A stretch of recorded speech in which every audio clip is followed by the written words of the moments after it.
Hello everyone. Just a minute late today. But I'm here. Was just making sure everything's working. Cat is purring. All is good. Hello Redzod. Hello Joan. Good to see you both here for more adventures. And hello Digibob, of course, always watching.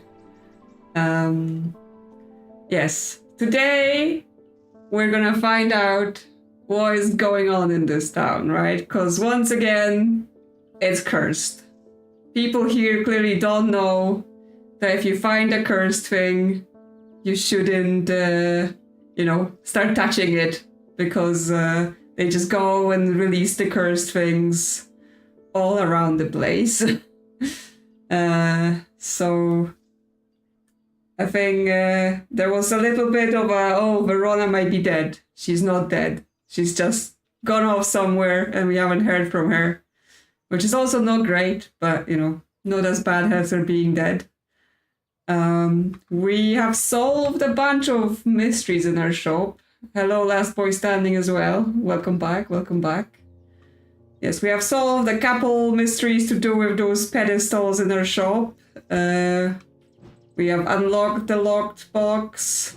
We have unlocked this extra shelf. And we have used the clock once, right? We've used the magic clock once to solve a puzzle, so we're getting there in terms of finding things in our shop. But I assume there will be more. And of course there'll be more map puzzles. Speaking of, because we didn't end the day last time, we're going straight into new day and straight into another map puzzle.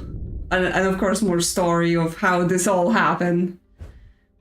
With dreams of earning his fortune long banished from his mind, the man brought the casket to a trusted friend, the curator of a museum in Undermere.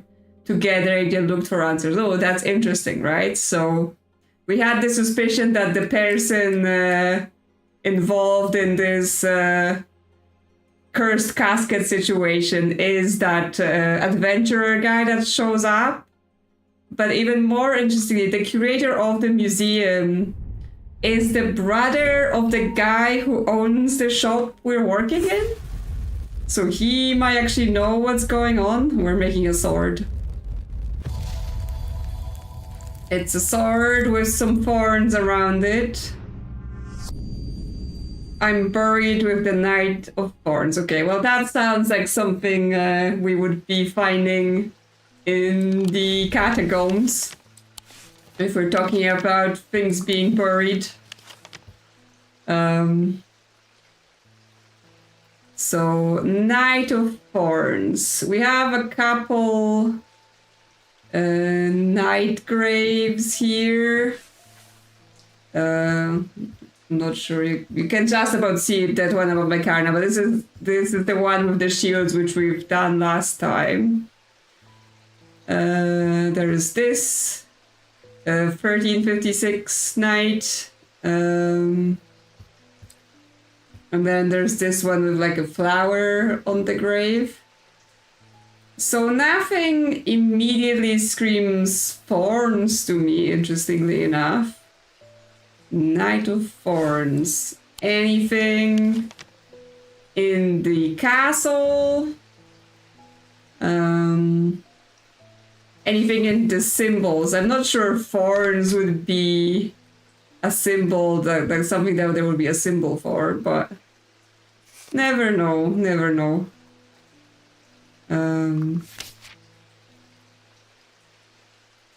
That's metals. That's weather.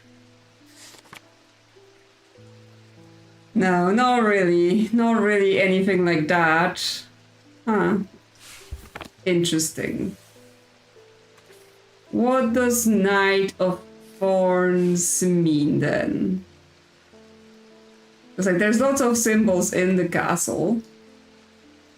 But nothing that immediately screams to me. Welcome back, Equalizer, as well.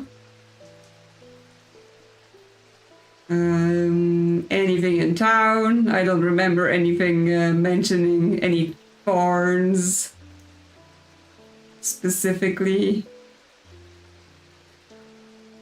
No.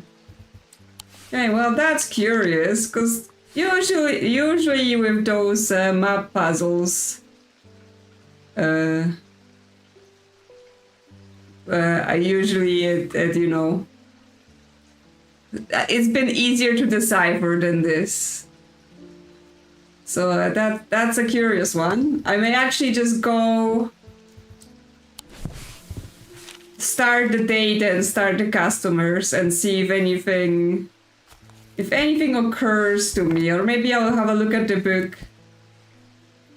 Yes, I was kind of saying, yes, maybe check the book, see if there's anything here, because it may be like it links to something else.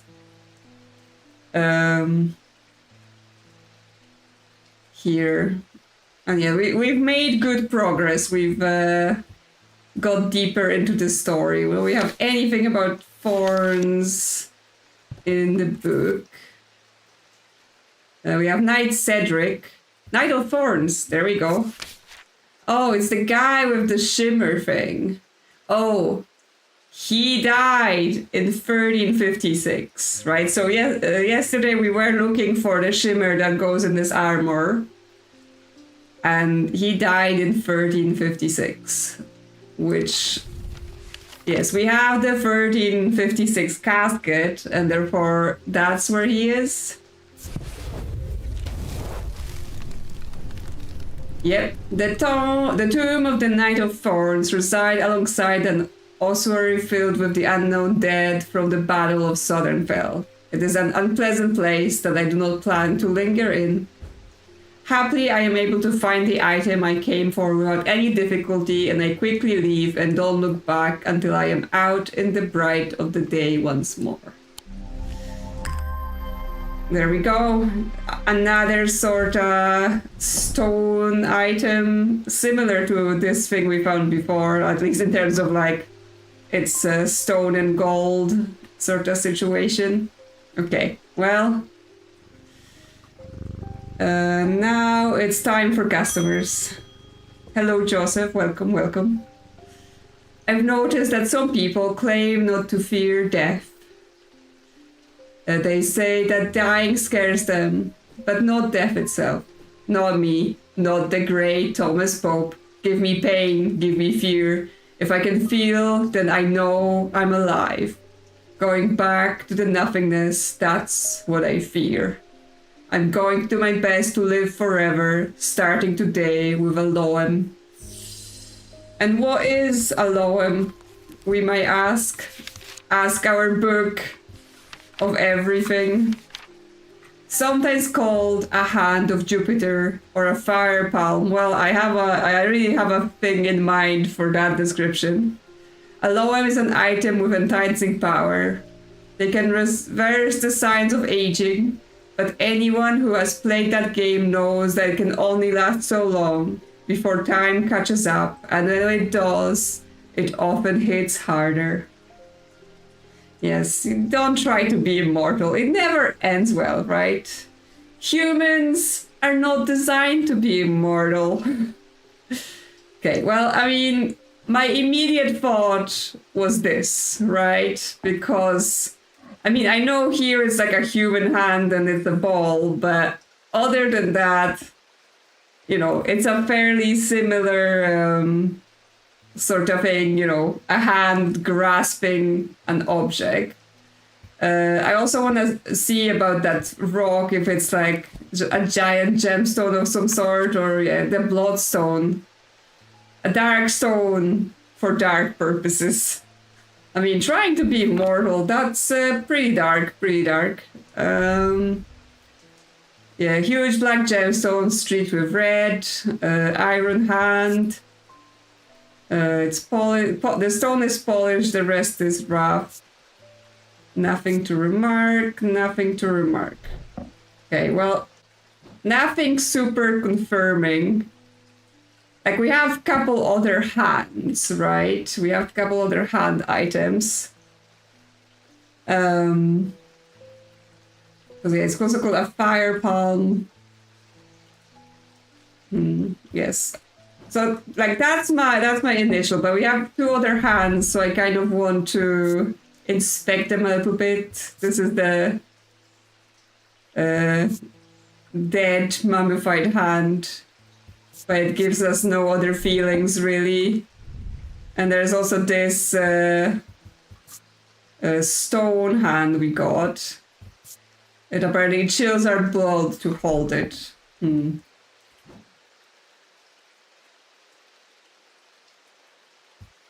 Hand of Jupiter. Yeah. I mean, again, I think it's this, but metals. There are metals associated with Jupiter. Yeah, I think so. Because there are planetary metals. Tin is associated with Jupiter, but I think none of the items. Yeah, because this is made of iron. This is just mummified corpse, and this is made of stone and gold and wood. So none of them are. We have this tin hand though, so that's an option. Because that's hand and it's tin. So yeah, now I'm actually kind of like this or this. Are the nails tin? No, this is all flesh, this one. Or do you mean this one? Yeah, the hand is all iron on this one. Huh. I mean, if I was going to go by the picture, I would say this. But if I was going to go by Jupiter, I would say this. And it,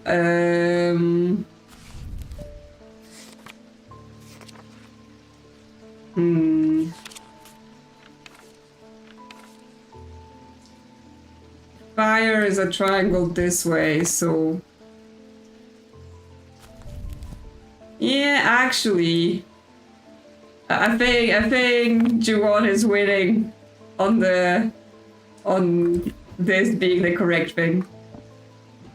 Yeah, it's tin and it has the triangle, so the book, this picture in the book is just trying to confuse us. Now I think about it. There we go. Yes, so good work, Juwon, not getting tricked by the pictures. Yes, they have definitely upped their game on you know, making this a lot more confusing, right? Like, I think in horticulture, there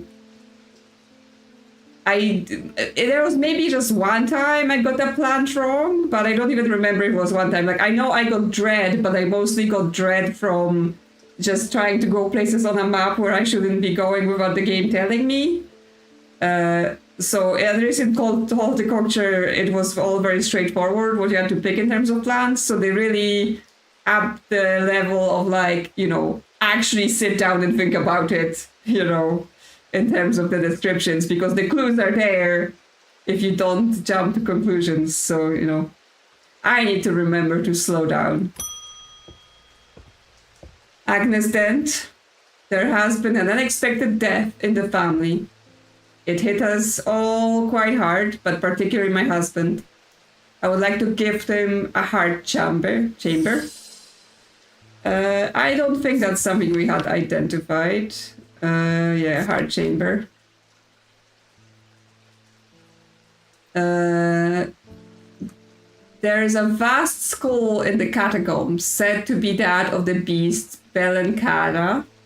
Holgar's followers believe that when he slew it, he trapped... Holgar's followers believe that when he slew it, he trapped its souls along with its power. in an item known as the Rev Chamber. Her chambers are based on this mythical object, but they have morphed over time into a way to keep those dear to us close to heart after death.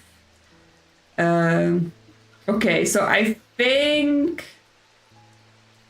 there's a vast skull. Okay, I think we need to have a look at the catacombs and then see what that thing looks like. So we'll see if we have any items that match it. Yes, there is that big skull, right? So this is the giant skull. So it kind of looks like a mammoth skull, but with pointy teeth and stuff like that. So do we have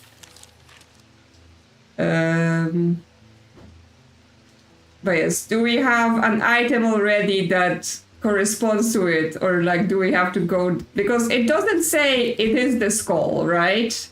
It says heart chambers are based on this mythical object, and I realize the book is under the camera.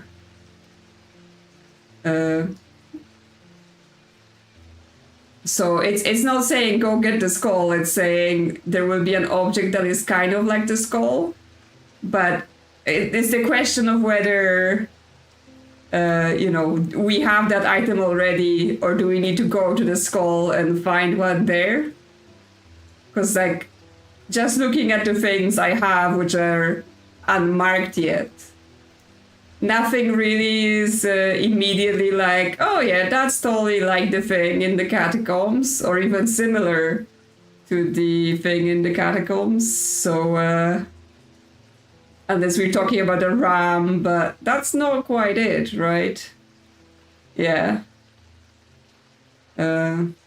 We have the coffin with the skull, but the horns are at the top. Right, where here's the thing. If we go in the catacombs and there's nothing there, the worst thing that happens is we get a tiny bit of dread, which will clear at the end of the day. And even if we get full dread, we'll just recover from it. We get to just play some dice game. So we can go take a peek and see what happens. Oh, I'm wasting my time here. Okay, well, it was tempting. But apparently there was nothing there for us. Oh, well. Yeah, so based on that, I'm thinking it's either the ram's head or this coffin. So I think I will try the ram's head first. Nope. Apparently not at all. Anything else here that looks like the giant mammoth head? Because, the coffin has a beast, but, it's not quite beast. Well, apparently it was the coffin with the horns up top. Oh, this item appears in the sketch of Holgar, and it resembles the Hulk and Grim mask. Okay, but game. I thought you were telling me that the thing is supposed to be similar to the beast in the catacombs, not that it's supposed to be similar to the picture of him in the book. Right? Because that's how I read it. That, yeah, there's a skull in the catacombs, and the items are based on that, right? But I guess not. I guess it's supposed to be like, yeah, here he's wearing that coffin thing on his necklace, and that's what we were supposed to see. He's also wearing various other items, which might be relevant later. Hey, look, his hand. His hand is wearing that ring. Right? Look. That's his hand. So if someone comes here asking for the hand of Holgar, we know where that is. Okay. Yeah, he's got quite a few things. He's got the shimmering thing, I think. No, I think the thing he has on his belt. No, that's a flower thingy. Maybe you're right. Maybe it is the shimmer thing. It's not quite, because the shimmer is empty in the middle. But yeah, he has the tooth thing, which we also have. He has some other items. So yeah, remember this picture. It might be important later. Edmund Bishop.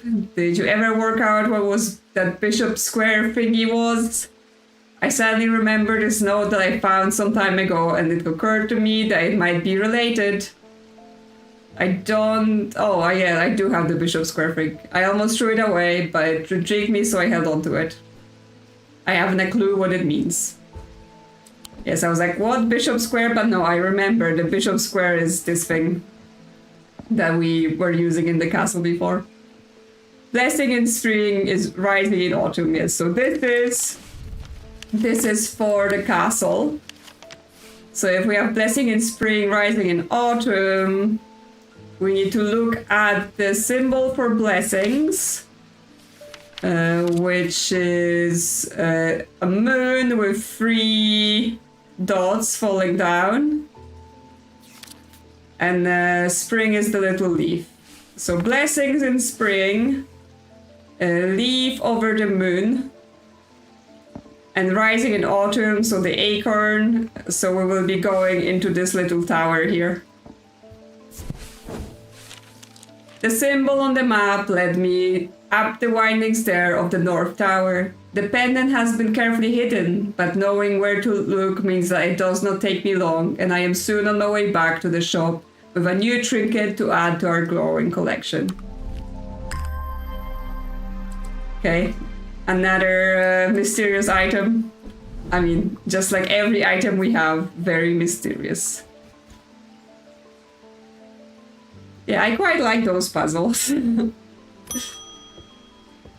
Thaddeus White, yeah, what do you have to say about yourself? Something isn't right at the museum. Yeah, because you've been touching cursed thing. I'm worried it's all my fault. I'd hoped my brother would be back by now. I've had an idea though. I'm no thaumaturge, but I think I can weaken it using witherance. Oh dear me, this is better work. Listen, dude. You've, you know, been touching the cursed things. It's a must. Yeah. Well, it has the little rotating ball, right? So you can like work out your knots in your muscles.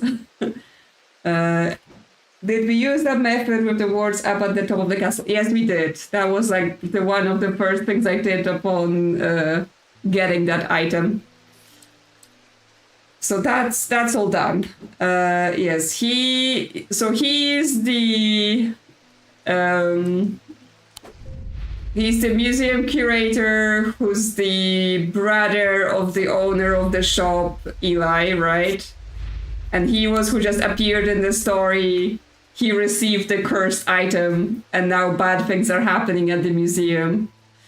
And it's like, maybe you could tell me what you did, and then I will know how to help instead of just asking me for random objects. Witherance. And what is a witherance? A witherance is the inverse of a fortinance, and it is sometimes put to more malicious use. This can be crafted from stone, like the fortinance, but wood is more the common use. Okay, I remember the fortinance, because the... have we traveled to our own shop? We have not. I think it was something you could do in horticulture, like you could travel to Undermere and they would tell you about your own shop, but yeah. So fortinance was what the priestess asked about, and we didn't give it to her, and then she died, right? Yeah, so it's an item of strength, to restore strength and give you strength. It's made of stone or iron. And now the witherance is the opposite, and more commonly is made of wood. And now we have this guy, I think. Because I remember this guy due to the fact that the what he has on his body is the rune for weakness here, right? This and this. And therefore, if it was the item for weakness, and it is made of wood, then that makes sense for it to be witherance. I notice myself becoming drained of energy as I handle this object, yes, and it's also making us weak. So I think this is what he wants.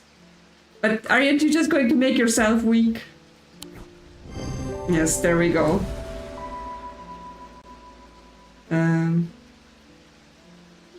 Yeah, we haven't had to travel for the sheep snap. We already had the sheep snap. Oh, we visited the plants. No, we visited horticulture, right? But we didn't visit ourselves on the map. If that's what you meant. Like, did we come to the Strange Antiquities by ourselves for laughs? No, we did go to Strange Horticulture. Because we got this from Strange Horticulture, I think.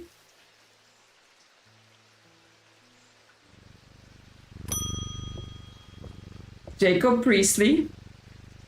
My mind is severed. Okay. Well, thank you for being so clear in your request. My mind is severed.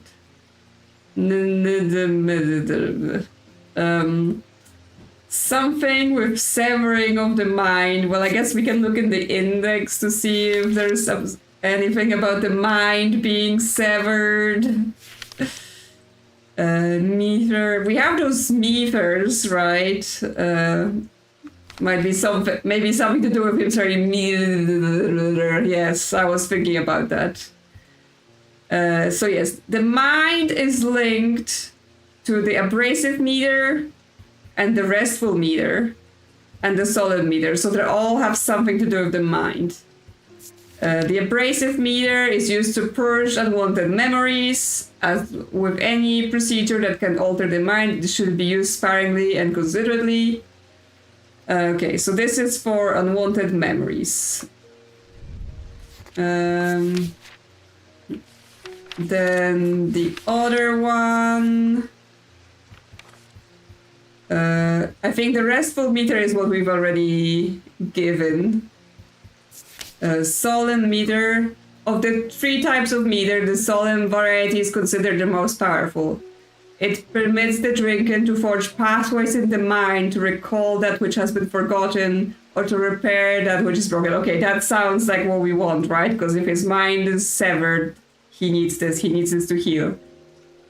It will produce a noticeably stronger Taumid field than the other 2 types. Okay, so we have to get our table out.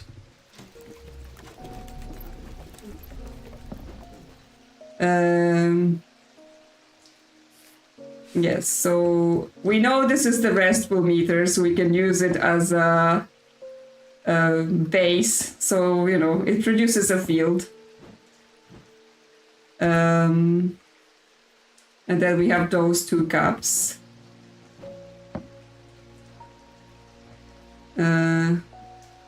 Okay, this field looks quite clearer. And this one looks very weak. So I think this is the one because the field is so clear. Just have your tea in that. Yeah, maybe, you know, just drink your tea from a magic cup, see what happens. But yes, I think this is it. Yeah, stronger field.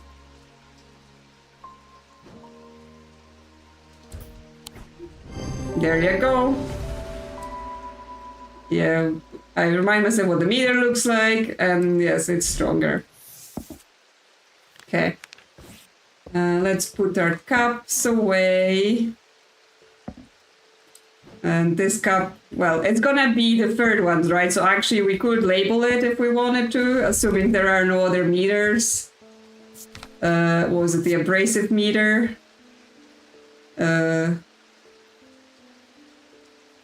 Yes, because this one, there is like no, nothing here that would let us identify it. Rather, it's just type of meter used to purge unwanted memories. It can alter the mind, used inspiringly. Typically used in computer ceremonies, designed to be easily passed from person to person, right? So that explains the multi-handleness of the cups. But yes, that means I should probably just label this as the abrasive meter, because there is no other ways to identify it other than the elimination. Your sleepy tea was in the wrong cap. Yeah, that was the cap that makes you ponder all the things you did wrong in your life. Okay. Organized. Time for more. Francesca Robertson, the supernatural doctor. I've discovered something via the Phalmic needle. The woman who tried to swim across the lake was compelled to do so by some invisible force. She was looking for something, and whatever it is, it's right here in Undermere. Yeah, the casket, the cursed casket seems to attract the people. That's not all. I decided to experiment with the Ambra. When I was under its spell, I heard whispers. Something was calling to me, and it left me feeling terribly afraid. This must be what's keeping my patients in their trance-like state. I've never used a Gaudian siren before, but it occurred to me that it might be able to use it to drown out the whispers. A Gaudian siren. So yes, so we know that when the two adventurers found the cursed coffin, they felt compelled, like the curse made them compelled to try to open it. So I assume right now it hasn't been opened. Right now it's just infecting people with the wanting to open it, and when someone opens it is when the bad thing is going to happen, right? So we want to prevent it. We don't want it open. Okay. Gaudian side. That's not the right book. Neither is this. Gaudian siren. Although these are similar in form to Phalmic needles, Gaudian sirens serve as a very different purpose. They create strong compulsion, like a siren call, that can be used to divert attention. Okay. A display of Gaudian objects at the Museum of History in Undermere. Okay, so interestingly, because the needle, this is the needle, right? So similar in form, so we're looking for something that's kind of shaped like this. And actually, because I was looking at the book and thinking this, we have this. And if we look at the picture, we see that there is an object here that's this sort of pyramid at the top, and then it's divided into 3 sections, and the middle section is made out of wood. So yes, there's a bunch of things here that are obviously similar to things we have in the shop. But the thing is, this is similar shape to the needle, and it's similar to what's in the book.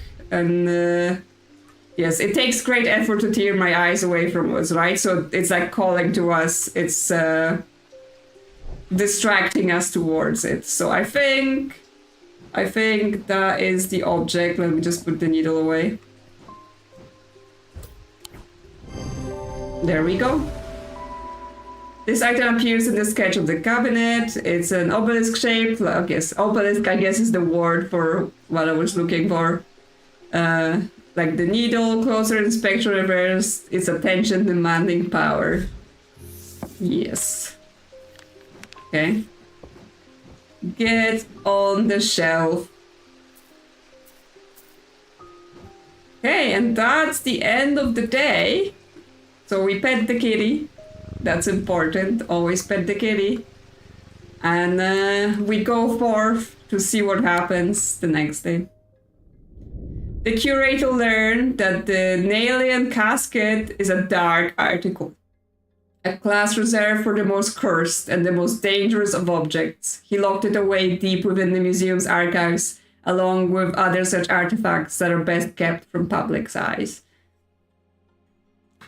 Okay, so we know what it is. It's Nailian casket, and they have it, and he knows what it is, and he's not telling.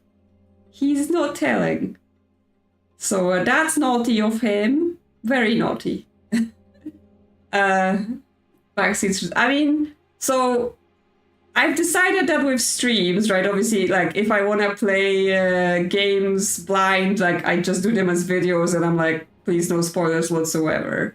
But with streams, I will accept that, you know, people want to participate in stream, and you know, it's obviously better if people are chatting in the chat, because we're all playing the game. So suggesting is fine, and especially if you haven't played the game, you know, you're just making guesses the same as I am. Where the line is kind of drawn is, yes, if you know the answers because you played the game, or you know the answers because you looked them up, do not tell me what the answers are, right? Because that's not fun for anyone. It's not fun for me to just be told what the answers is. It's not fun for people in the chat that are just trying to work out what is happening. So, you know, use your own common sense of what is too much helping, right? What is just suggestion and what is just outright telling me? Because, you know, we don't want to kick anyone out of here, but if people get a bit too answery, I don't know, Digibob may start issuing some law. I am under the barn where the axe meets the tree. Okay, that sounds like a general map puzzle.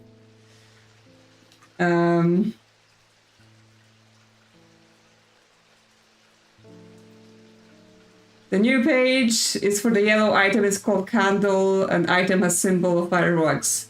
Yeah, I was looking at it yesterday, and it had fire and wax, and it didn't let me... like, because I thought like if I put that thing on a candle, it would do something, but it didn't. These items produce an invisible light that peels back the years, allowing a glimpse into the past. The effect is often murky and blurred, but it works possibly on stationary objects. They are marked by the description of a candle upon their surface. Yes, that's a very sneaky one, right? Because they'd be like, oh yes, it's marked by a candle, but it's not marked by a candle, it's marked by the symbol for fire and the symbol for wax. Yes, allowing a glimpse into the past, but, you know, what can we use it on to glimpse into the past? Do you have a past, Kitty?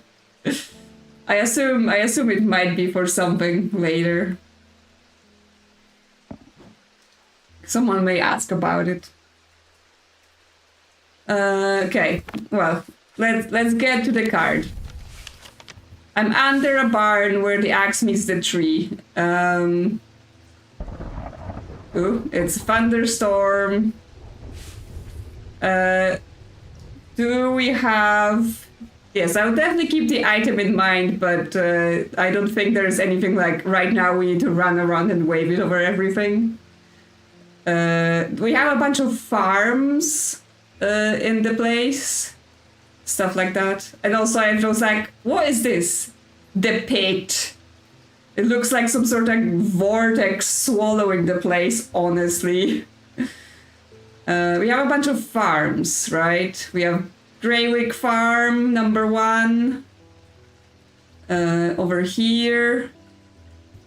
We have...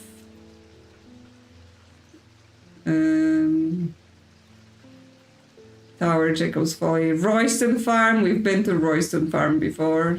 30.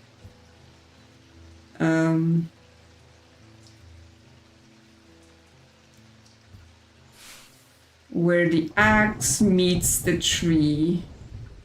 the axe and the tree.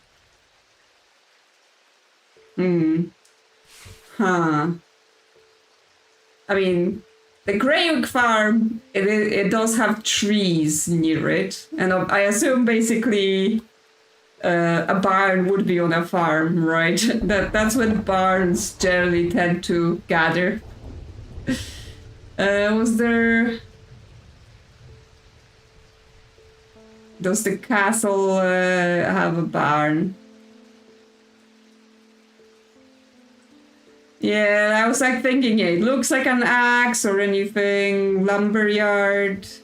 But like, where does the barn come in? I mean, that might be just me not understanding the use of the word again, but for me, a barn is specifically a farm building, like where you would keep like hay and stuff like that, maybe cows.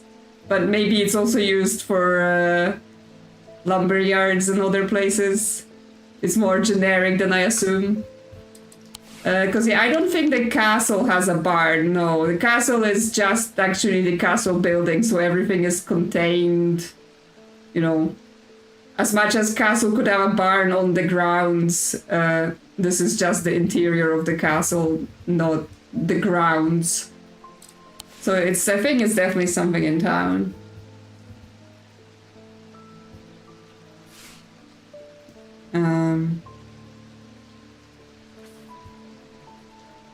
But yeah, something to do with woodcutters. Yeah, the barns tend to be on farms, confirmed. Okay, well, my only guess, and again, if it's wrong, we're not gonna die, is that it's this farm because it backs onto a wood. The scent of damp hay lingers in the air as crows pick at the muddy ground between weathered stone barns. The farmer lifts his gaze briefly, offering little more than a thought before turning back to his work. I don't think I'll find anything useful here. Oh, well. It didn't give us dread, so at least that's nice. But it also didn't give us anything else. Any axes on this picture? Oh, Woodcutter's Lane.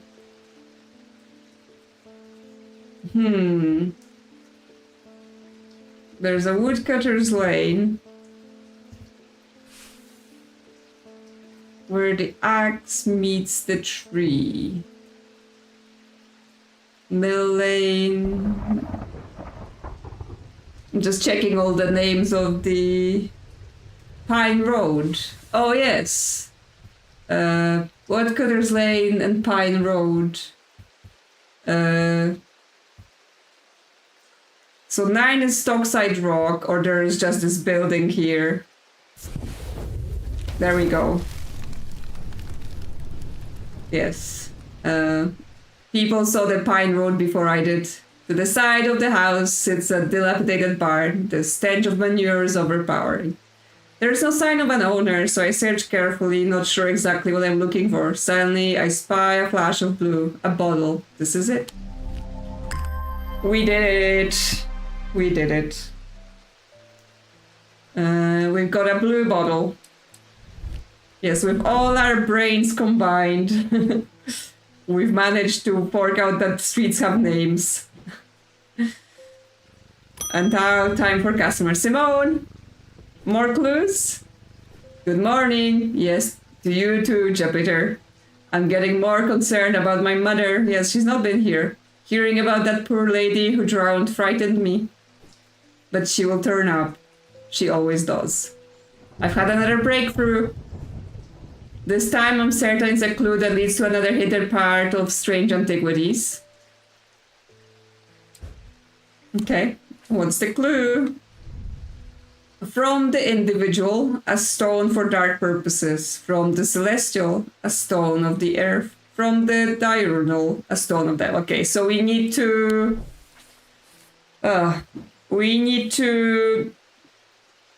likely find 3 objects that generate those fields. So the fields associated with the individual celestial and diurnal branches, which is in this book. And then, yes, it is another plinth puzzle. We're going to be putting things here. So yes, we need 3 objects, each from the branches.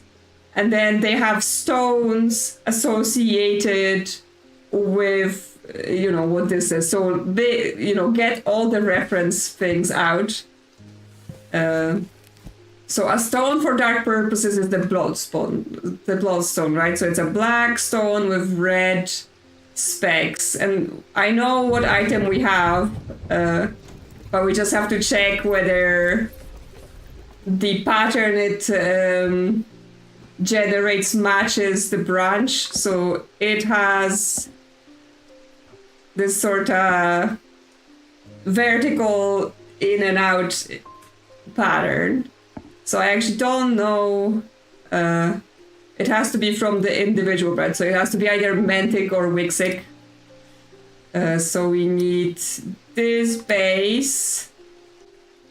Okay, so this is the Wixic field here, because this is the Wixic configuration, and it does match the pattern of this object. So this is a dark stone and it's individual. So that's the first item.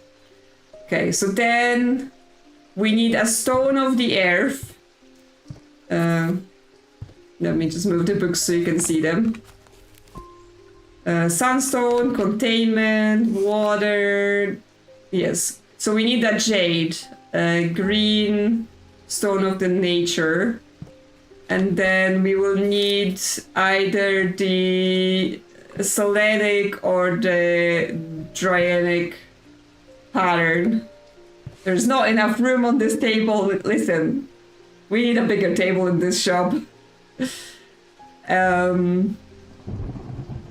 So yeah, let's find some items with jade. Jade is the one without the stripes, because then there's also green is malachite with the stripes.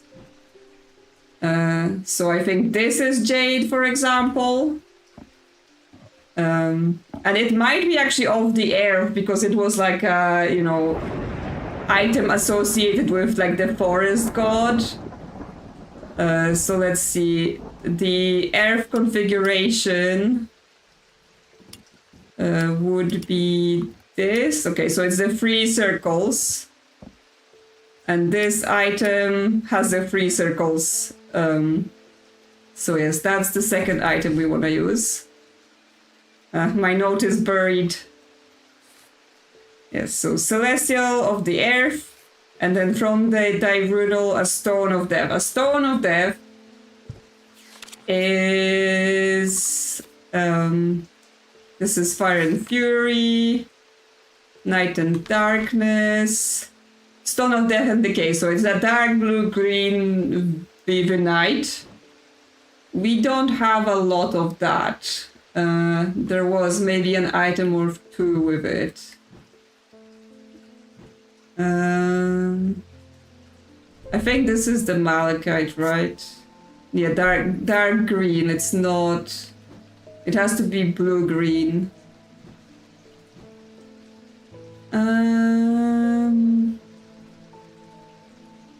What was this? No, that's also the malachite.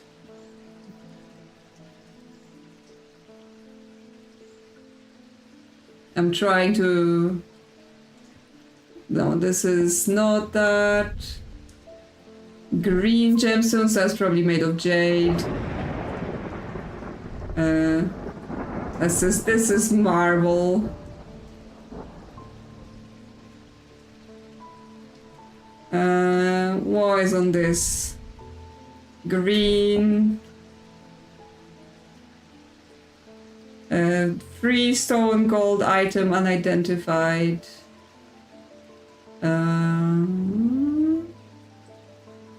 This is blue gemstones. And yeah, it needs to be dark blue-green, and this is just straight up blue.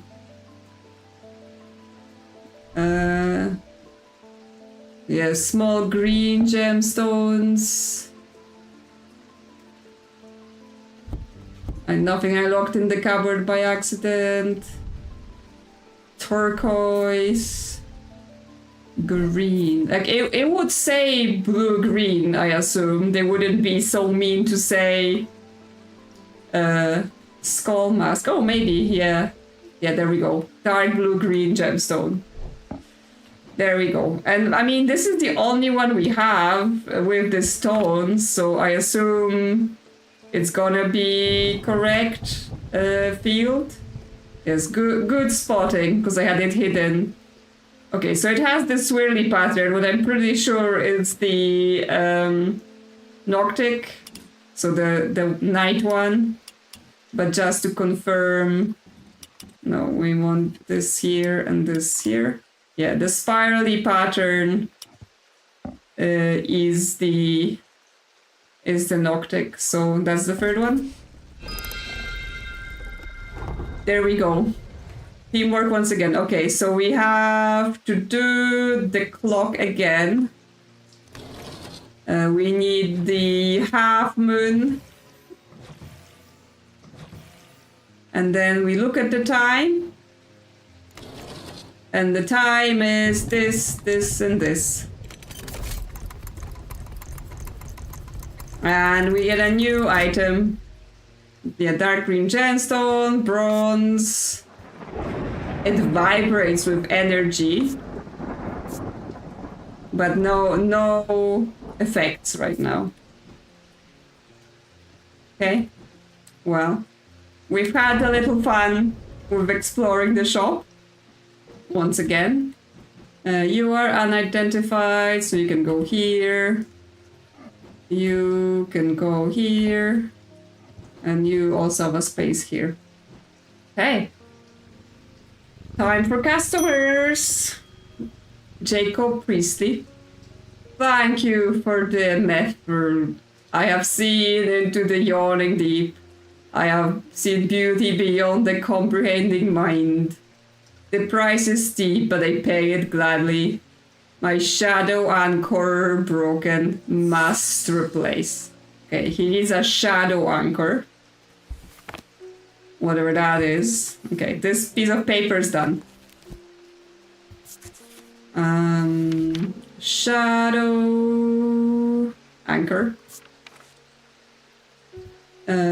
A shadow anchor is sometimes used in the practice of shadow casting, the art of projecting one's presence outside of the body. Without an anchor, minds have been known to become lost. Yeah, that's how you got your mind shattered. Shadow anchor designs can vary greatly. Some prefer pendants, whereas others prefer to clutch a totem in their hand. Some make use of symbology, where others use gemstones. They will always produce a field from the individual branch. Okay, so if it's to do with shadow, then we're looking for runes or gems associated with shadows, and it will produce a field to do with the individual branch, so either the Mantic or the Wixig. What we have here to do with shadows. I guess shadows or the mind, right? Because that could be something to do with the mind as well.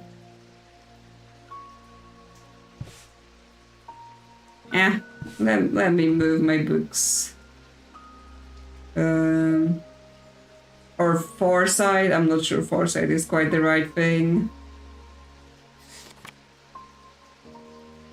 We have light and dark.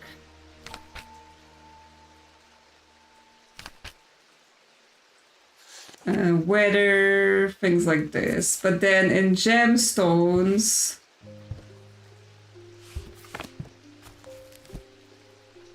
what we have? Stone of night and darkness.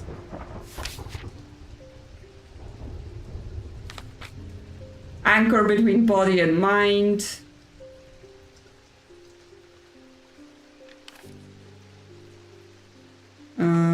Peace and safety. So here we have either the anchor between body and mind or the onyx, which is night and darkness, which is kind of, you know, to do with shadows.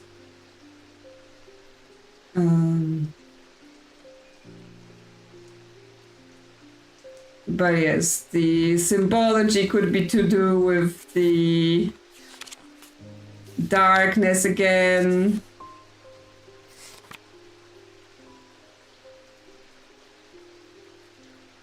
But yeah, nothing here for like mind or shadow specifically.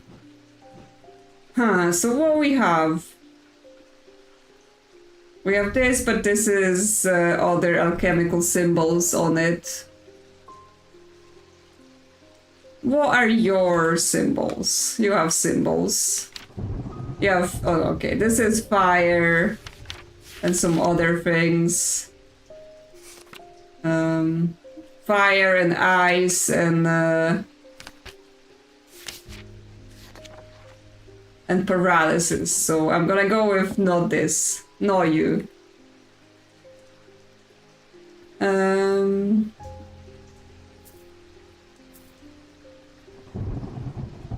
This stone. Yeah, you would want to stay connected, right? Which this little hand, it has the blue, but that, I mean, it's not quite the right color because this is turquoise. Well, this is a blue, the anchor stone. So actually this is this, a blue gemstone, but I have nothing to remark. It has some symbols on it, but they're kind of like all over the place. But we can check the fields.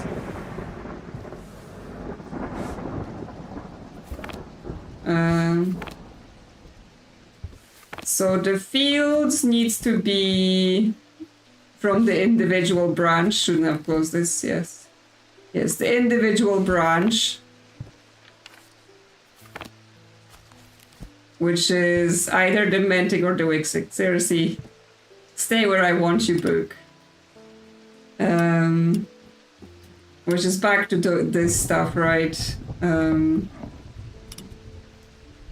So this is the Mentic field, so it's like a 4 crossed things.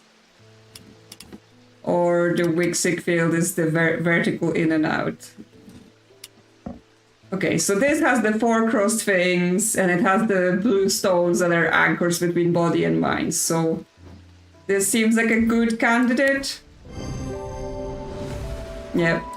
Yeah, Kayana gemstones, there's an anchors to the mind and produces a Mentic field from the individual branch. Yes, those items take work.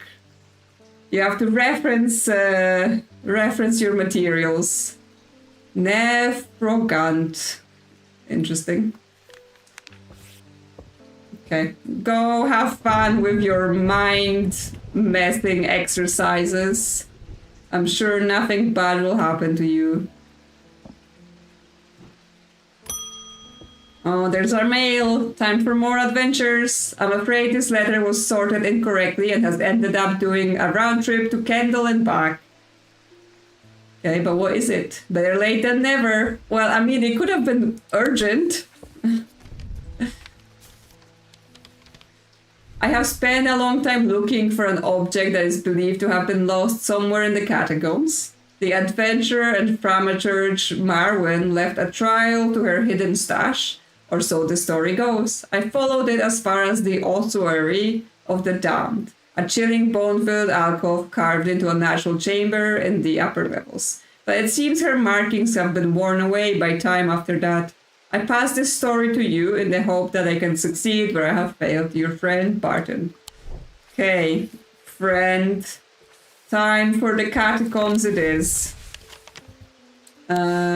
So, yeah, it talks about a bone chamber that's the bone-filled alcove, which is this one. I know it's clickable because I already looked at, or like, you know, saw that it highlights before, so I assume we're going here. I am able to follow Marvin's trail for a while. but the carved markings are faded and worn by centuries of weathering. By the time I reach the ossuary, I can no longer make them out at all. Fortunately, I've always wanted an excuse to use Carrick's candle. Now the candle's important. Yes, so pretty sure it's that item we were discussing, right? The candle that's not a candle.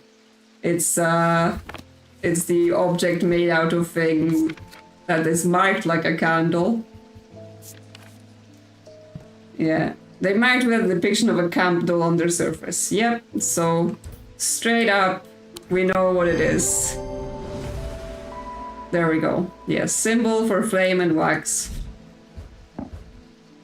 Stalagmites retreat under the light of the candle as I hold it aloft and search the shifting rock walls for the side of Marwan's trail. Suddenly I see it, an M etched into the rock, as clear as if it had been carved yesterday. I follow the trail in an excited hurry, tripping and stumbling as the candle distorts the height of the floor until I come to its end at a small boulder. Rolling the rock to one side, I reach behind and I reclaim Marwan's lost treasure. There we go, another weird figurine to our collection. We did it. So yes, that's what the candle's for. Next customer. Oh, there's Barton.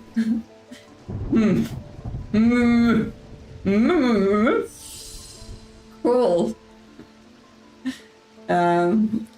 They're getting better and better at telling us what's going on. Okay. So he's got trouble speaking. Anything about speech in our index?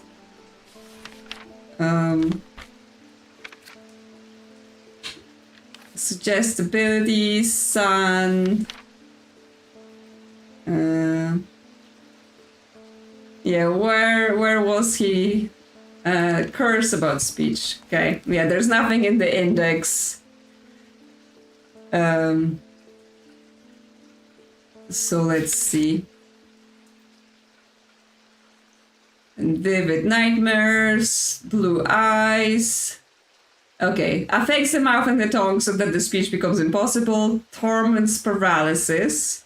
Okay, so now we have to look up the Torments paralysis and need to get Torments Bane.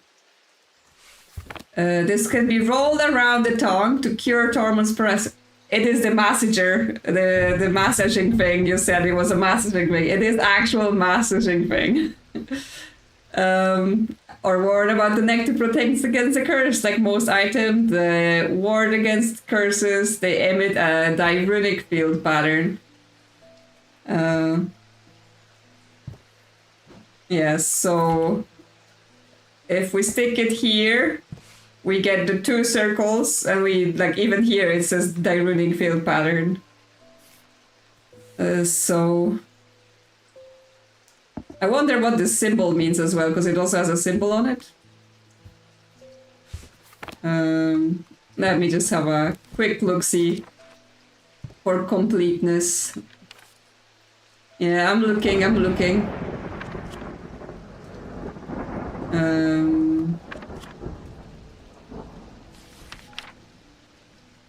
The answer is, I'm not sure.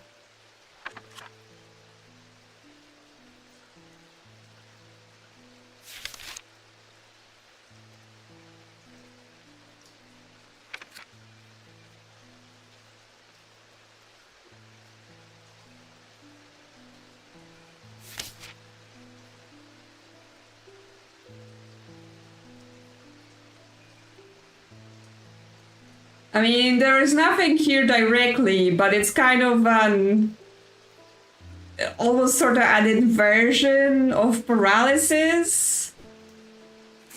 Oil. No, because oil has a cross. This only has one line.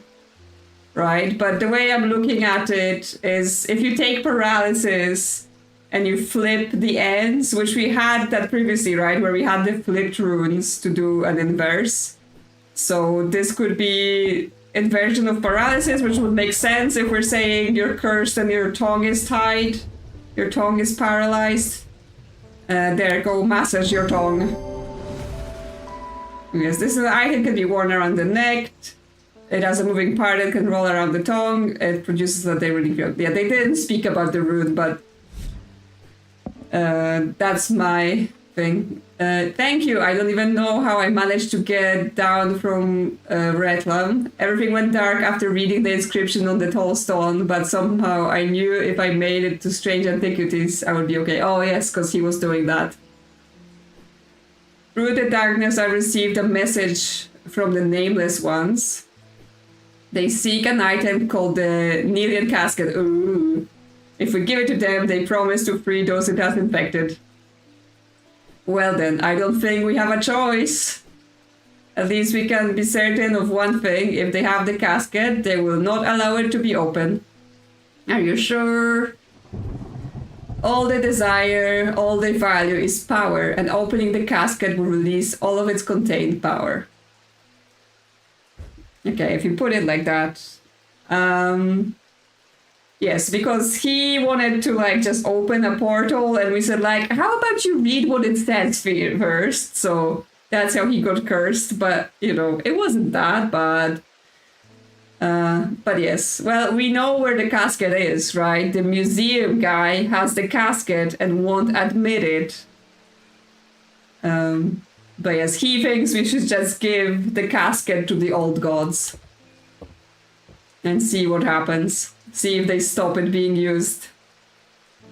Yeah, I mean, I wouldn't trust some random old gods that make you paralyzed just from reading what they wrote. Verona? The time has come to decide, Thaumaturge. The casket wants to be opened. The casket will be opened. Nothing can stop it now, and yet there is still a part of this mind that will not be quieted. Help me to calm this clamoring rage inside my head. This is your chance to elevate yourself above the scurrying ants and absolutely crawl through their meaningless lives.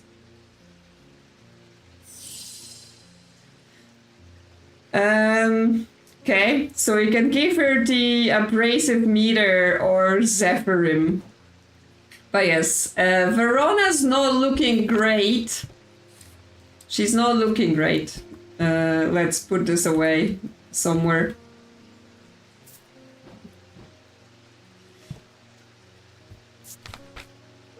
But yes, we know now that it's between the casket being opened and the contents being released and keeping it closed, but it will keep infecting people unless we can figure it out.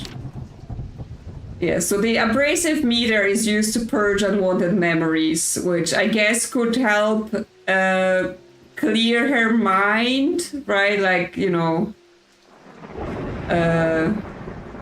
from the memory of being affected by the casket, potentially. That's one of the options. Or we can give her the Zephyrim, which, what is it? These resonant objects give off a faint odor that will be familiar to any thaumaturge. It is the scent of the storm, of ozone and power, the scent of magic. When these vapors are inhaled deeply, they can unlock deep wells of anger and channel them into a powerful maelstrom. This is the power of the west wind. I assume if we gave her that would cause her to open the casket, right? Because it would give her... Like, it will give her the channel of the anger, you know, powerful storm, and, you know, she would be able to, like, break through and get to where the casket is and open it. That's how I'm reading it, at least. But yes, the abrasive meter, I guess it's to... Yeah, she will forget that she was infected by the casket, and she will be fine, right? I do have the abrasive meter already labeled because we had the 3 meters and we And, you know, by process of elimination, that was the abrasive meter.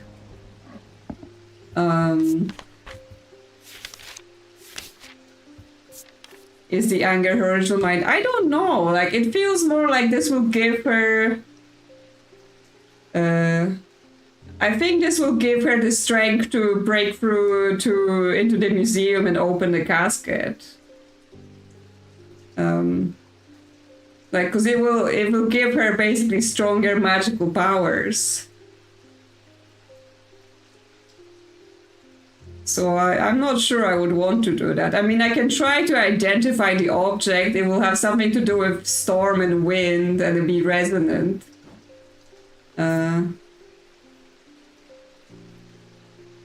So like this bottle here is resonant.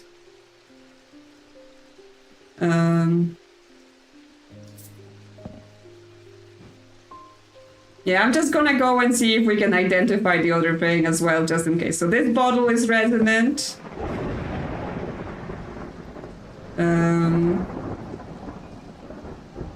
The egg hand, resonant as well.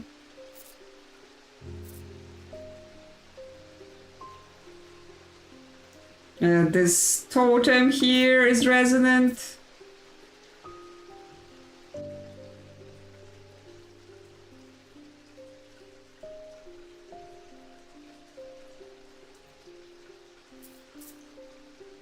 I guess nothing else, because yeah, it's all constantly pointing to those other items. Okay, so it's one of those 3 items that is the Zephyrim. Well, this is the dark stone for the dark purposes. Vapors are inhaled, right? So like this is a bottle.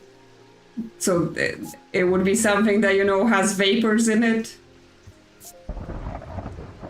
Yes, it gives us a scent like that of a brewing storm. So yes, this is the Zephyrim.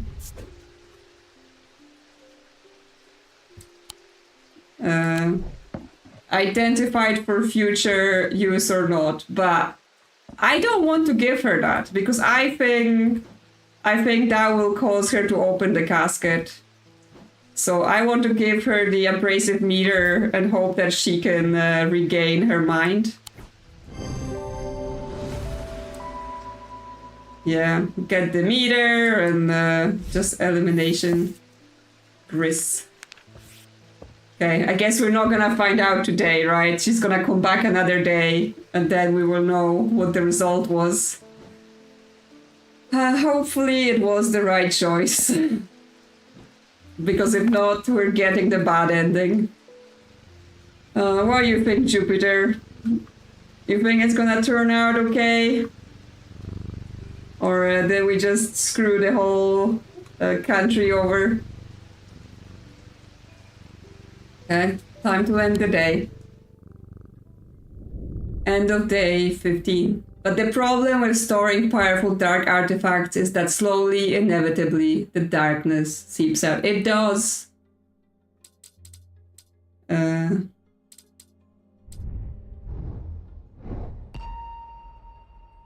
Visit on shop. I mean, we can try.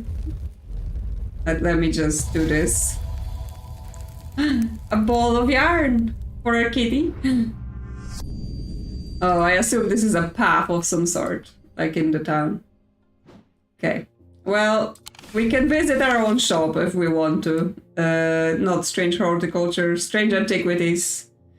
29. Right back where I started. Yes, nothing happens if we come here. Okay.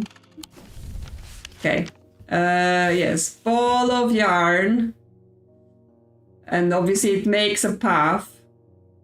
So could be something like a road in the town. Yes. That was like, oh yeah. Out the door, turn around, back in.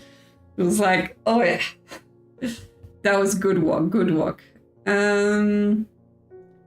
Looking around for anything that that could be like this. Yeah, I was thinking Heath Lane because it kind of goes out and in. Then Station Road. Then Stonewall Road.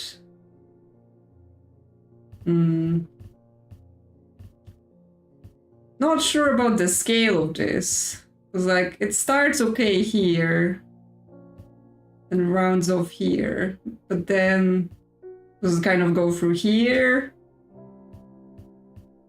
Then what? Princess Street? No, because then we get off the map. Yeah, it's pretty smooth because I was thinking like in the previous games that would be you know very much a river of some sort. Okay, well if we go, because this is the entrance to the catacombs, so we would go here over this edge, then turn here, then down here. Down here.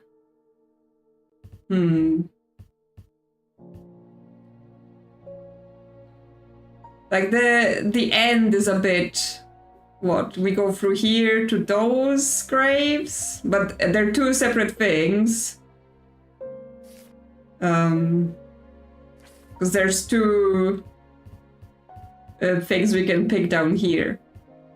If that was it. Yeah, here. But that's forward. Yeah, because, okay, we enter... Because this is not to scale. Or maybe it is. Like here. Okay, maybe this. Maybe if we just place it over... where it kind of would be going, then it points at this. There we go. Inhaling deeply from the spirit vault to stave off the madness of the depths, I make my way carefully down crumbling passageways past decaying crypts. Placed carelessly on top of the tomb is a collection of clay pots. Some lie in pieces, but most are whole. At first, the collection seems unremarkable, but one in particular stands out, and I take it back up to the surface to take a closer look. There we go. We got some sort of pot. It is marked with symbols for... what was this? Triangle down, crossed. For air. I guess we'll find out what it means at some point. Marion Lancaster. Someone very dear to me has fallen in. Would like a nephrocant. Do not be concerned here. I have used one before and I know what I'm doing. Okay, a nephrocant. That's symbols. What is too far?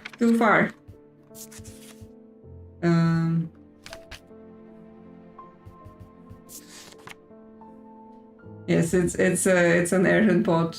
These were once worn by the necromancers of the Five Knolls who used them in the rituals of resurrections. I'm sorry, lady, what are you doing? Their power became bound to them such that if they were to remove them even after death, the Nephrocan would crumble to dust. Today their power is much diminished, but they can be used to draw out infections. However, they will cause praxis if held against bare skin for a long period. Yeah, that's quite spooky. They will cause praxis. Praxis is okay. It's a curse. Yes, characterized by necrosis of the flesh. The afflicted will feel no pain, but the scarring has no cure. The music has got it a bit ominous as well. Necrosis of the flesh.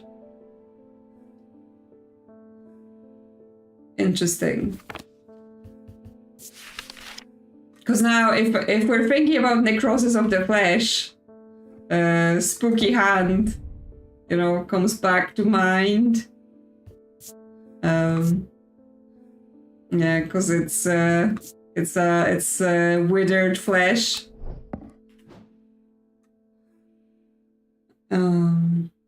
5 gnolls, but this is not indexed, so I assume we can't find them in the book. Resurrections, death. Actually, the spiral of the ring, right? Because the ring is a spiral. Spiral going this way, which symbolizes rebirth. Or, you know, if you were trying to bring back the dead, rebirth sounds like a pretty good symbol to be using for that. Yeah, it might be the hand then, because yeah, it has to be on the hand. Yes. Okay, the item is the ring, a wearable item is attached to a hand scarred by Braxis. The spiral design of the item represents the symbol of rebirth or resurrection, yes. We got it. Okay, well, hopefully she's not doing anything too suspicious. Franklin Underhill, please do pay us a visit. We have some items that we're confident will be of interest to you. Okay. Who are you? The Twinnings, artisans of wood, iron, and clay, to Market Avenue. Okay. Well, we have the Twinnings on the map, right? Yes, 15, the Twinnings. So what do you have for me? The man who dropped off his card introduced himself as the owner of the Twinnings, as an unusual sprawling series of grotto-like rooms filled with handcrafted carpentry, ironmongery, and pottery. He leads me past wooden chairs and strange iron contraptions to a room unlike the others. This one is filled with small trinkets, ornaments, and jars of various size, containing ominous-looking liquids and organic materials. I know it might not look like much, but there are some items of value among the junk here, says the man. Take your time and let me know if you find anything interesting. 2 hours later, I have indeed unearthed something very interesting that I'm keen to take back to the shop for further investigation. Ooh, spooky. So it has the dark stone for dark purposes and the other stone. Oh, interesting. Interesting, something's happening. I am leaving the Twinnings with my haul when a man shouts at me from across the street. As I look around, annoyed, I notice to my horror that the man's eyes are black as coal. He rushes towards me and I stumble backwards, fumbling with the strap of my satchel as I try to grab an item to stop him. Okay, we need a Wixit cord. Because people are now attacking us in the street because they're all crazed by the curse. Despite the name, those simple-looking items do not produce Wixic field. They belong to the diurnal branch. They cause a freezing effect in the body, earning them the nickname Medusa Stones. Fortunately, this effect is not permanent. I think we had this. This is the symbol for paralysis. Right?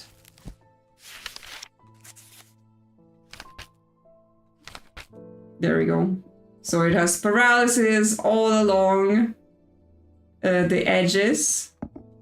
And it says Medusa stones, right? And this is made of limestone.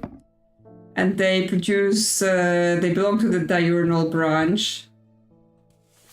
Which is the diurnic and the nautic. So we can just give it a quick once over. Okay, it has the spinny field, which we already know is the nautic, which is in the diurnal branch. So I think this is the item we are looking for. There we go. Yes, feature symbol of paralysis and has nothing to do with. Well, if everything was so easy, that's like, yes, it just has symbols for the thing you're trying to do. To my relief, the man goes rigid almost immediately and topples forward onto the cobblestones. I turn and run, wanting to put as much distance as possible between myself and that creature. When I finally come to my senses, I realize I should alert Dr. Robertson, but by the time I return to Twinnings, the man is nowhere to be seen. Okay, well, we've had quite an outing then, but apparently, you know, time to serve more customers. Edmund Bishop is back. Something bad is about to happen, you don't say. The ravens know it. My grandfather once taught me how to use a cassander to see the paths ahead. But I saw what it did to him, and I vowed never to touch one after he died. And now you're gonna touch one? But the gnawing worry of what is coming has become too much for me. Okay, he wants a cassander. Let's put this in our identified shelf. Those are gemstones. There we go. The cassander. The eyes of the cassander focus the power of the mind, enabling those skilled enough to see the path or paths ahead. These items do not produce a mantic field as one might expect, but rather the more mysterious selenic. Care should always be taken with any object of prophecy, as they are no different. Many have been seduced or driven mad by the paths shown to them and have been led to ruin. Okay, so it's showing us a tree, kind of, you know, with the branches, because obviously we're talking about seeing the path, seeing the branching timelines. And it produces a selenic field. I mean, we do have this item that is both marked with the moon symbol and the witch's symbol. And obviously is a tree with branches, so we can check on the field on it. It produces this triple circle field.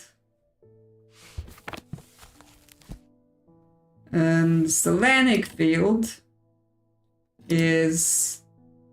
Okay, Selenic field is this kind of stranding lines between itself, which means this tree is not it. This tree is not it, despite, you know, the resemblance to the tree. So let's see. Let's see what we have, which produces a Selenic field. Not the tree. Because other than that, I'm not sure from looking at the items what options might be. I guess remove this. No, that's not a Selenic field either. That is not a field at all, apparently. This object does not have a field. We know what the hand is, so it can go away. It's probably not this, because this has like a weather patterns. Not. There are weird sounds. Okay, this one has a Selenic field. Not you. This one. I'm just gonna identify all Selenic fields and then we can work from there. The compass, I've left it here, but it's identified. Not you. Not you. Yes, you. Not you. Yes, you. We know what this is. Yeah, it has a moon as well, so... Not you. Not you, because you're an earth bot. Very weak, but not you. Not you. Not you. And not you. Yeah, so we have those 4 items. They produce, the eyes of the caster focus the power of the minds. So it has holes. It also has symbols. This one here. So the symbols on this one are for air, earth, fire, and water. So they're all the 4 symbols on it. I mean, this thing obviously literally have eyes, right? Because it's a head. It has eyes.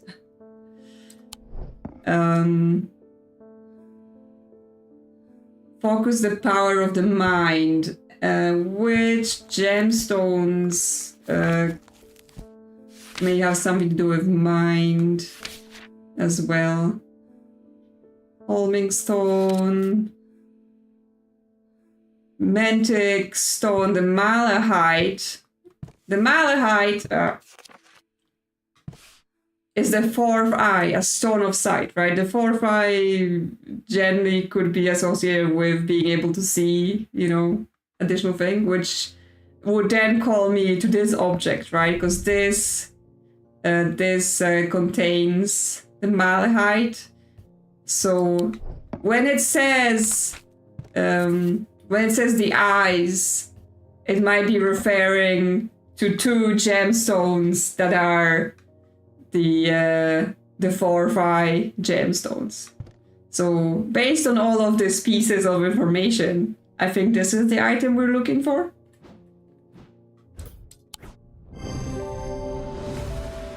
Did it! The item features 2 malachite gemstones, stones of sight, or eyes. It produces a selenic field. There we go. Waving edge. Okay. Yes, we've had the RAM since the beginning, but it's not been anything. So, again, if horticulture is anything to go by, there will be items that go unused.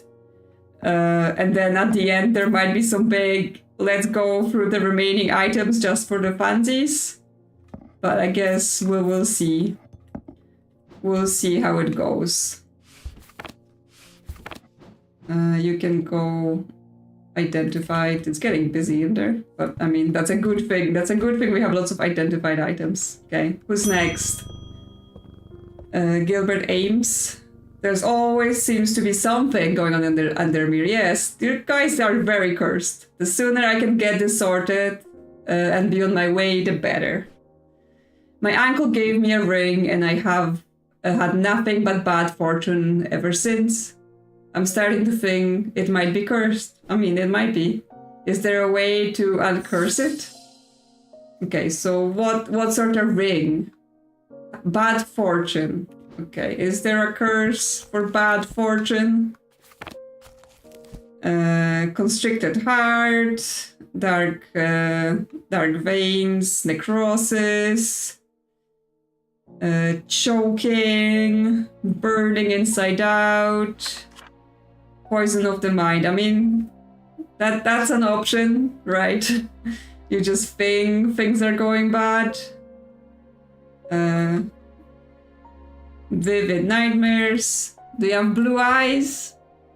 I don't think so. Yeah, blue tint to the eyes. Walking hallucination. Okay, nothing here.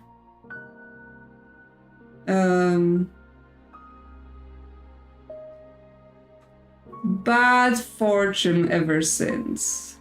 Okay, well, we might be able to identify what the ring is that he gave him. I don't know, something in the index. Yeah, I mean, they are kind of gray, right? I wouldn't call it that there's a blue tint to them, right? That would be a stretch. Like, compared to the cat, which has one blue eye, his eyes are very not blue. But I was thinking if we can figure out what this ring is that he got, maybe there's something to do about it. But I don't know if there's anything here about like bad luck, curse. I mean, there's just generic curse.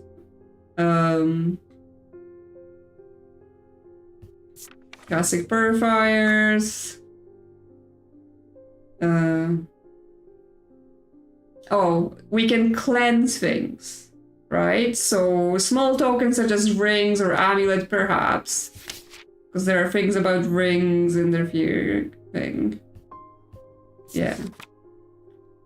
Small tokens such as rings or amulets, perhaps submerged in the liquid and left for a full cycle of the moon, are cleansed of simple imbued curses or hexes. Of course, there's a limit. Okay, so if we're saying it's some sort of generic, simple bad luck curse, if he uses the classic purifier, he can make the ring not be cursed. We have identified this before.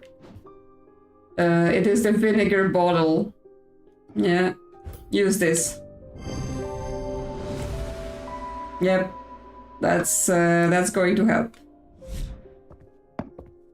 There we go. He's good. Lavina Hawthorne. I've been researching ancient customs, particularly those relating to thaumaturgy, and I am fascinated by the use of objects in ritual ceremonies.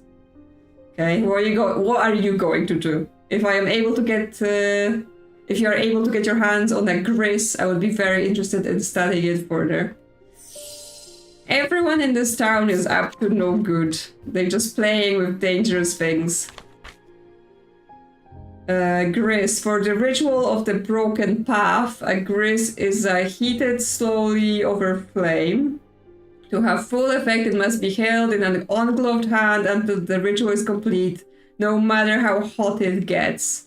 The ritual should not be performed by those who have not studied the Vixtic art. It is common to suffer burns, but when done correctly, it should not be painful. Okay, what is the ritual of the broken path?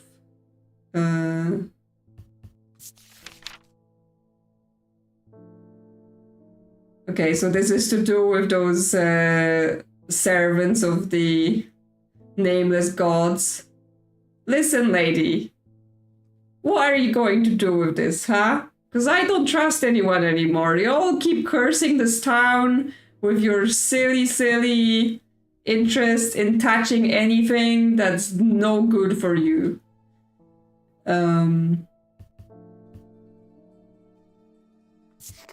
Okay. But yes, so yes, no one's like, you know what? I want to bake a cake. Can we have Strange Bakery or something? You know, I'm scared to almost think what would transpire in this Strange Bakery, but you know, I think it might be less grim than whatever's going on here. It's heated slowly over flame. Yes, totally normal bakery. Everything is fine.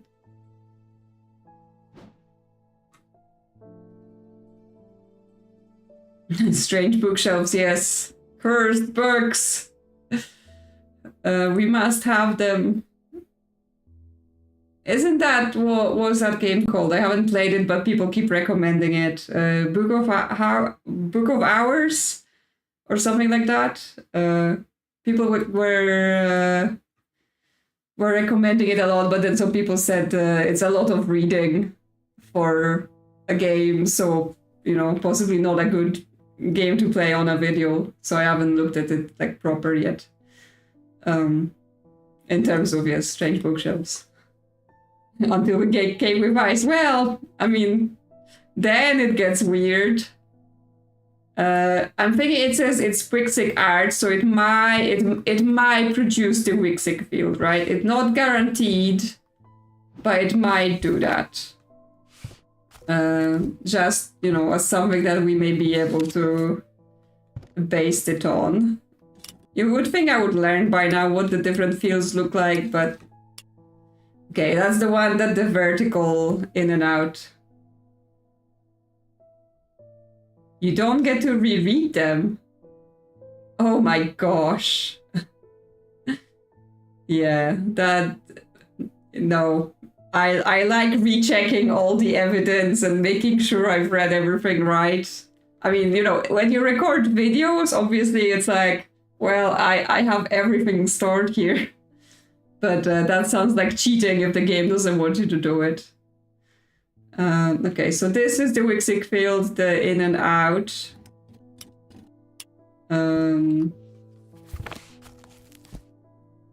Something that might be hot or warm that you would hold in your hand.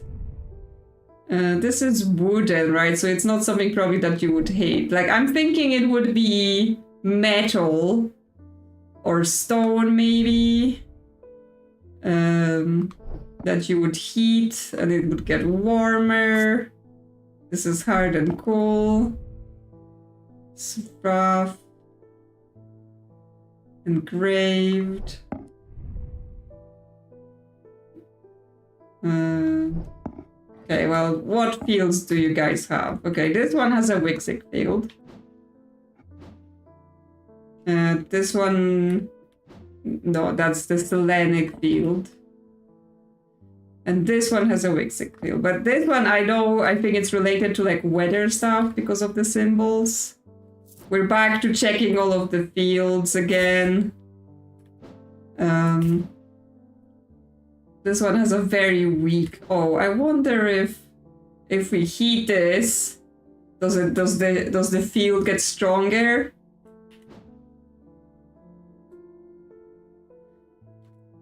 Yeah, I mean, I know we say Christmas tree, but this actually looks more like a person. To me, at least. But I was thinking, like, would it get stronger if I, like, you know, hold it over a candle and make it warmer? But it doesn't appear to be getting any stronger. And it says somewhat cool. Made of tin. Yeah, I thought it might be a person, like a girl with a dress.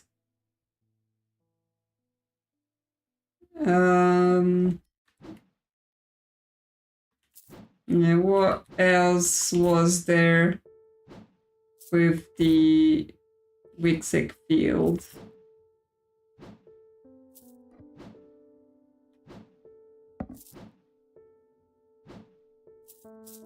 Like, you'd think I'll be able to remember, but no. This thing as well.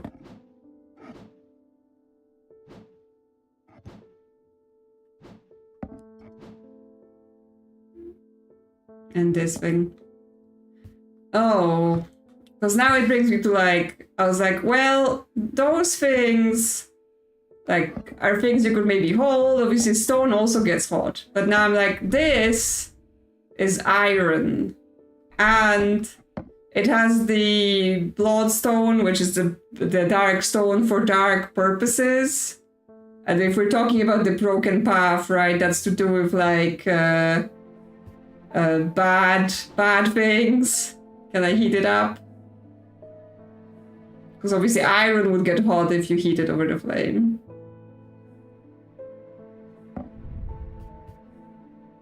No, it doesn't really change anything about it.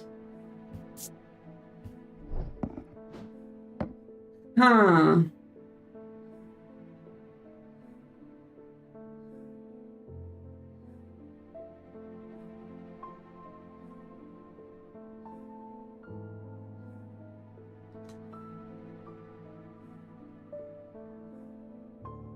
This guy, I think this guy is out. So if we look at the symbols on him, he's got fire, or maybe actually, if he's got fire, I don't know, because he's got fire, ice, and paralysis on him. So it doesn't, to me, it doesn't scream whatever it's supposed to be. And I mean, it's stone, so another option we have is look at some of the picture of the gods again in the book. See if anyone's wearing or holding anything suspicious, like the nameless gods. Okay, they're only shown here. So actually, we don't get anything more about them. Yeah, because they're only mentioned here. Huh.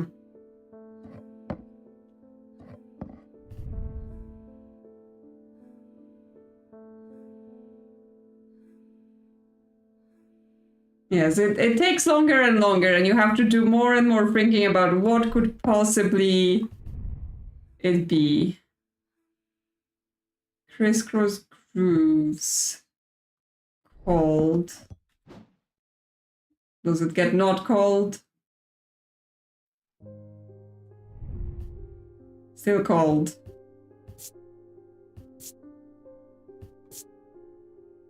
It chills my blood to hold it. I think the hand is not it. I don't know, I'm kind of not get like the hand is cold and it chills our blood to hold it.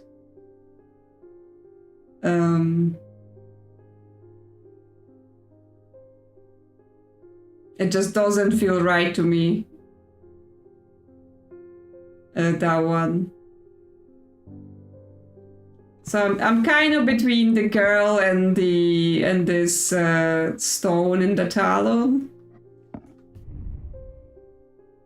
Like this feels like it would be easy to heat, easy to hold in your hand, and apparently it gives us goosebumps, which, you know, could be related to the gods. And tin would heat up as well, right? It would be something that gets hot when you know, metals obviously quite heat conductive. So is this it? Nope. Wrong, wrong, wrong.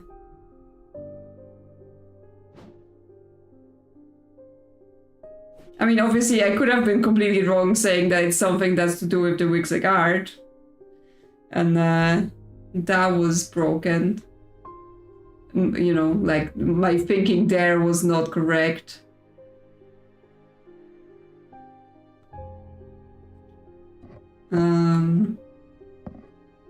Like, as much as I'm like, this is a dark thing, you know, because that stone is for dark purposes, it also doesn't give me big, you know, you would hold it over a flame and heat it, but I don't know. I might just be misunderstanding.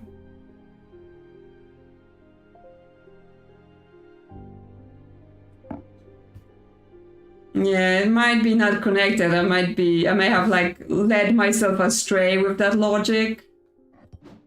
But then if that's not the logic, then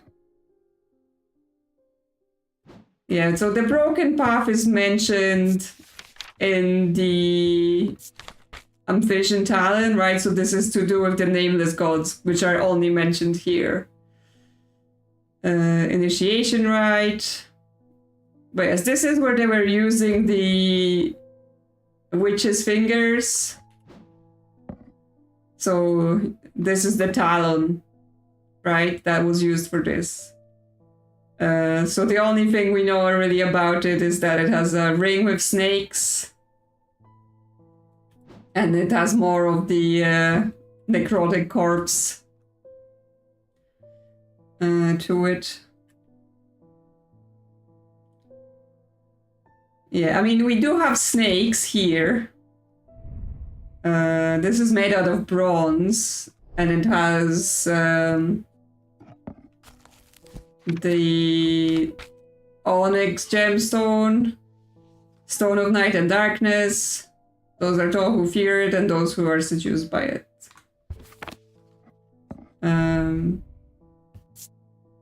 It's textured, hard and smooth.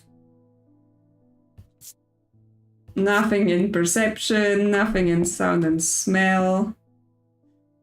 So, I mean, that would be it if we said the snakes have something to do with it.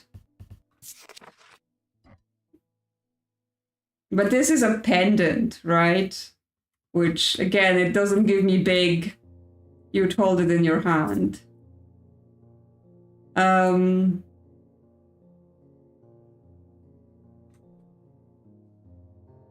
I don't know. I mean, if we don't have any other ideas, we can try game hint as well. See, you know, if the game can point us into the right direction that we are currently missing. Because yeah, I'm a bit lost with this, because I was hoping like I can put some things over the candle and maybe it will get hot. But I've tried holding things over the candle and, you know, nothing seemed to be happening. And like some other things where it was like, oh yeah, you know, we were able to do that. This item is suspicious because it produces no field.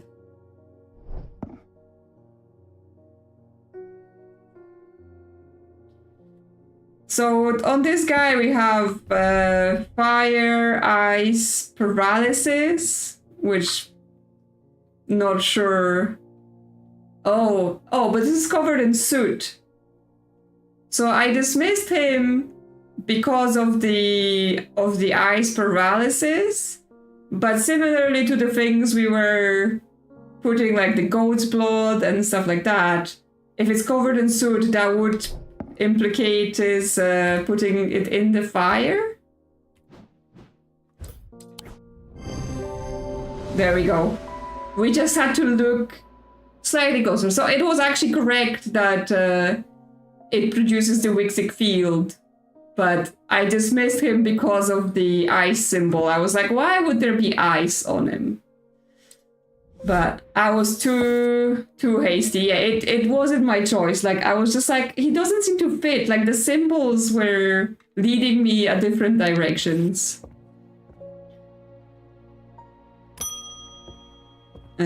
Leopold Morris. There has been a basilisk sighting in the hills across the river from Bankbarrow. I wouldn't say I'm a brave man, but I have a duty to protect my livestock and my village. Better me than a younger man with his life ahead of him. I have to come to prepare my sword. Because of the ice, you don't get burned. Yeah, maybe that's the thinking. And then paralysis also protects you from feeling the burn, maybe. Prepare your soul for slaying the basilisk. Okay, well, we've had a mention of the basilisk before, but it was the yeah, like something made of the basilisk, but this ward does not protect against the basilisk, so that's not what we want. So we have the siren, well, the volume. A blade is drawn across the face of a volume 6 times during the ritual of the Hand of Prior.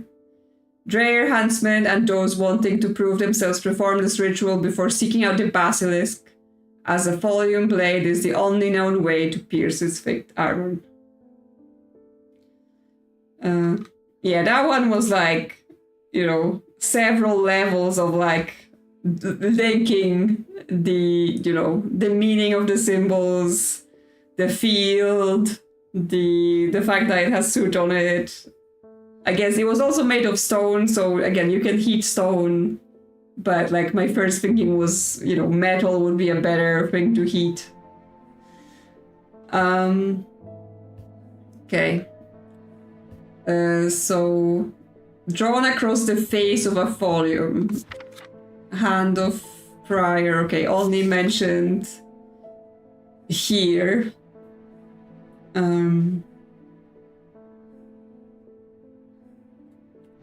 Drawn across the face. Weirdly, now I'm like, what about this hand? It is a stone hand. Obviously, basilisk will turn you into stone. And it has like crisscross grooves. And what would you get crisscross grooves from is if you kept pulling the blade across the face of the hand, right? So this would again be mark of how it's been used. And And it chose my blood to hold it, because I assumed the hand itself was taken from someone who was turned into stone by a basilisk. So I think this might be it. There we go. The grooves on the item suggest that the blade has been drawn across it. Yep.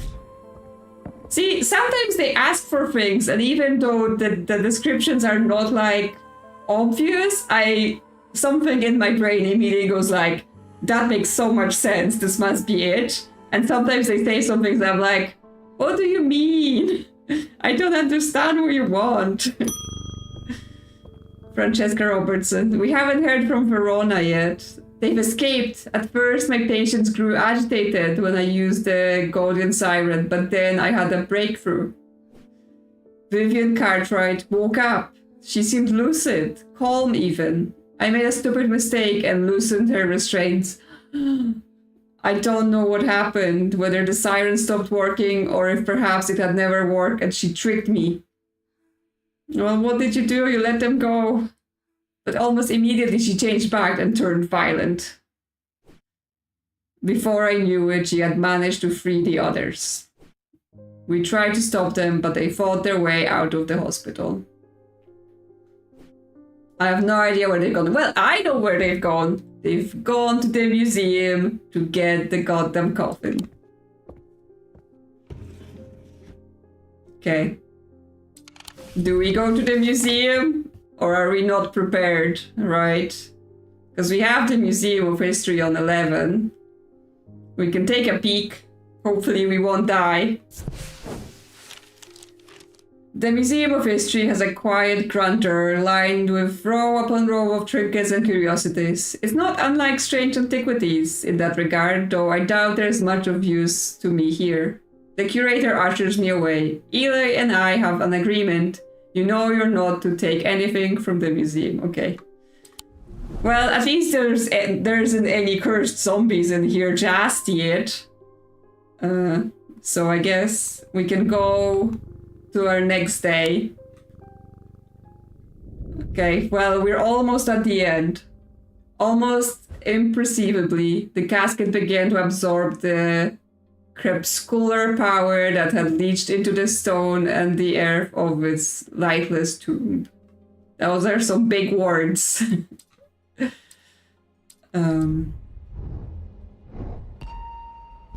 Okay, what are we doing? Okay, that looks to me like a tombstone, maybe.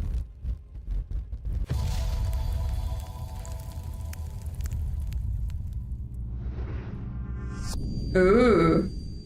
Something to do with the clock? What we want to do with the clock? Oh, because clock equals moon phase.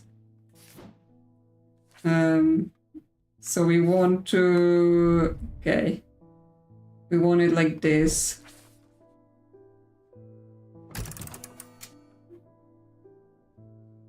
That looked broken.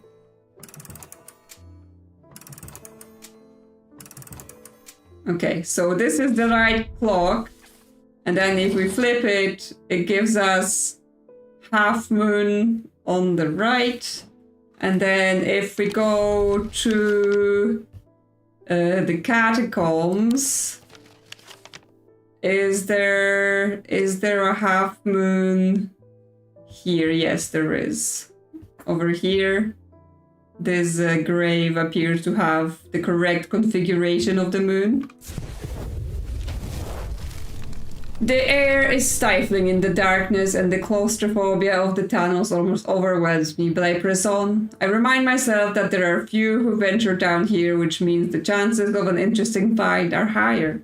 It doesn't take long for my search to bear fruit. Okay. We've got some dagger with a skull on top of it.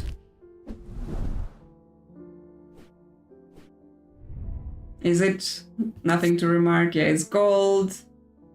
And wood. Okay, you can go here.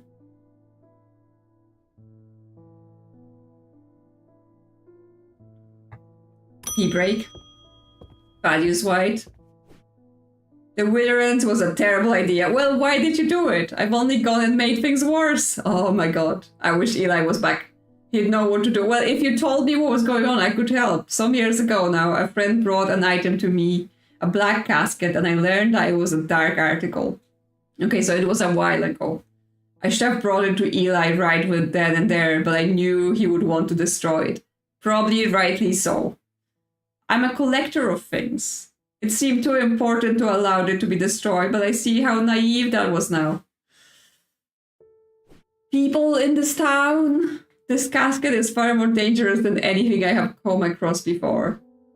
And they now, I hear they are looking for it with their black eyes. Yes, they are, because they're cursed. Either I need to keep them out of the museum or bring the casket here to Strange Antiquities and hide it in one of its secret places. I think we just need to, get rid of it or something. Okay, so we have choices. Either the Dread Vivant or Lunima. The Dread Vivant is the only way to handle some of the more dangerous artifacts. It can siphon power away from oneself for a time. The power rising up of a Dread Vivant is subtle but noticeably invigorating. These objects represent the balance of life and death, of good and evil, of hope and despair. Okay, so that would be if he wants to transport it. Or the Lunima.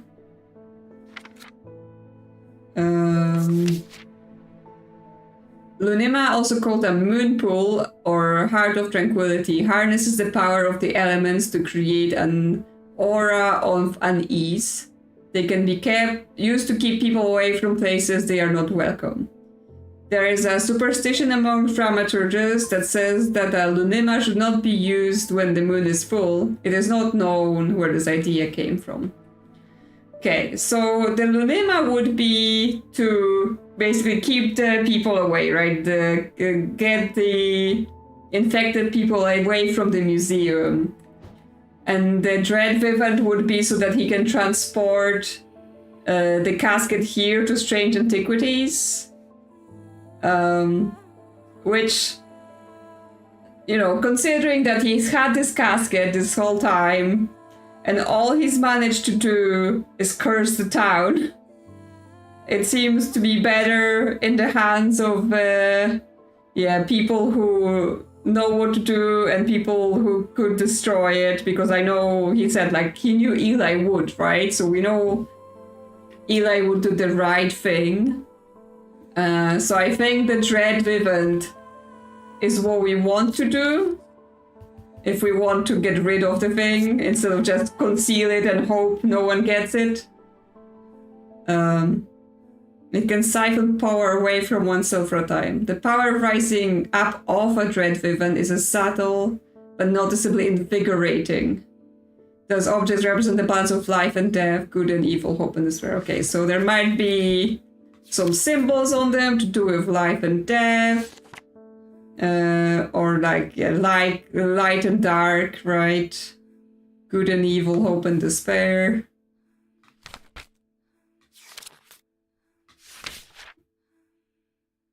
Things like that. Because we have life as well, the infinity symbol, and death, this symbol. Okay. And yeah, there's a power rising off it. Noticeably invigorating. Well, this one has earth symbols. This one, those were, I think they were to do with weather. Heat and cold, which, I mean, those are also opposites, right? They can also be linked to life and death. But nothing to remark. We're not feeling any power of this item at all, but it does relate to things being opposite. This one has no symbols. But there's something unusual about it, but we don't quite know what.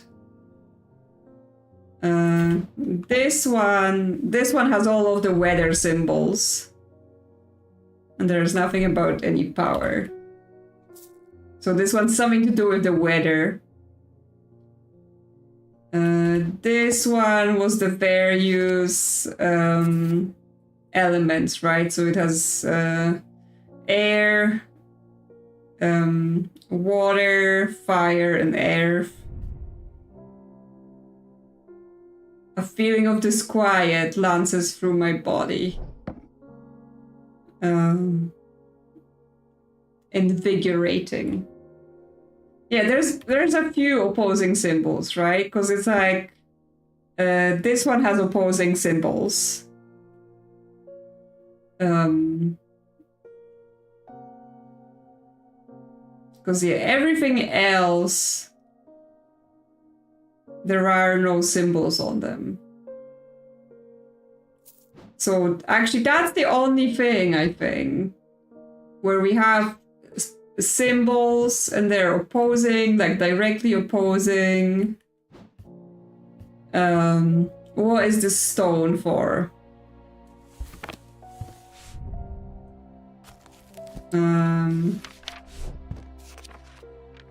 It's the malachite. Okay, a stone of sight. This one. The one thing is that it's not giving me any feeling, right?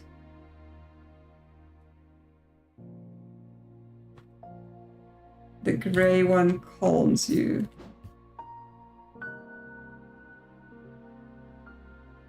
I mean, the book says it's invigorating. And it's like feeling of disquiet. We have any other? This one can go away. Because yeah, I think like we looked through and there was nothing really more about reflect on my own mortality.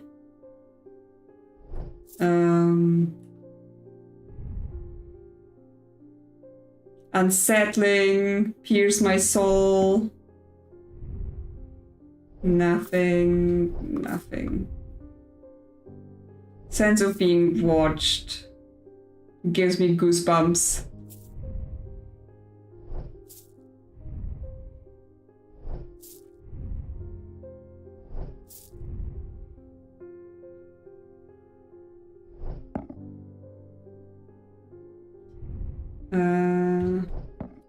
The eyes, you mean this? Yeah, so the eyes, it has the Vivianite, which is the stone of death and decay. But then the other stone is the bloodstone, which is a dark stone for dark purposes, right? So they're not opposite. There's just like some sort of death and dark things item.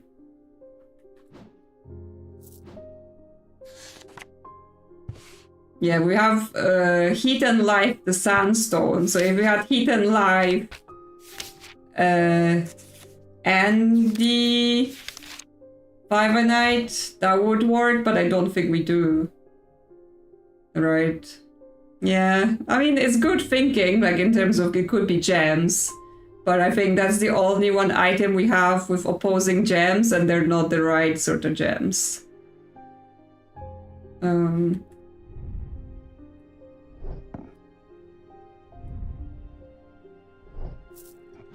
So it's this is all the weather, so it just because I mean all the weather is all the opposites as well.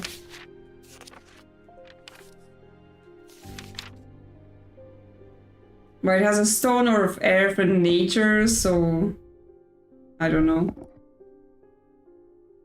It doesn't quite strike me as what I'm looking for.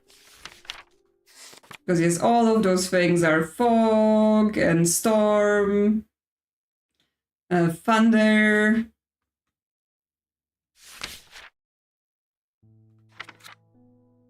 Hail, snow, so they're like various weather things.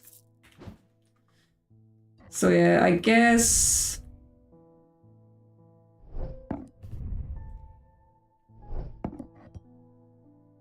Hmm.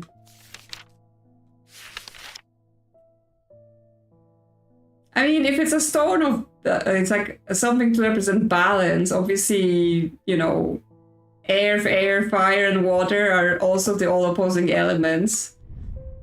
And then, I mean, it has feeling of disquiet, but I mean, it's kind of best for like, it has the balance and, you know, the things, there's like lines between them and like the shapes of kind of representing balance.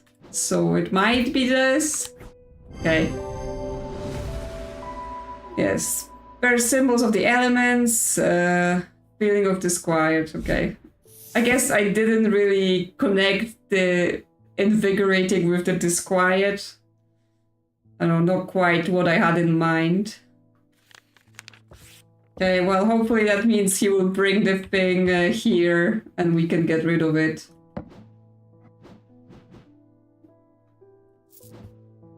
Yeah, it's taking a bit longer to like work through the clues and decide what the right things are.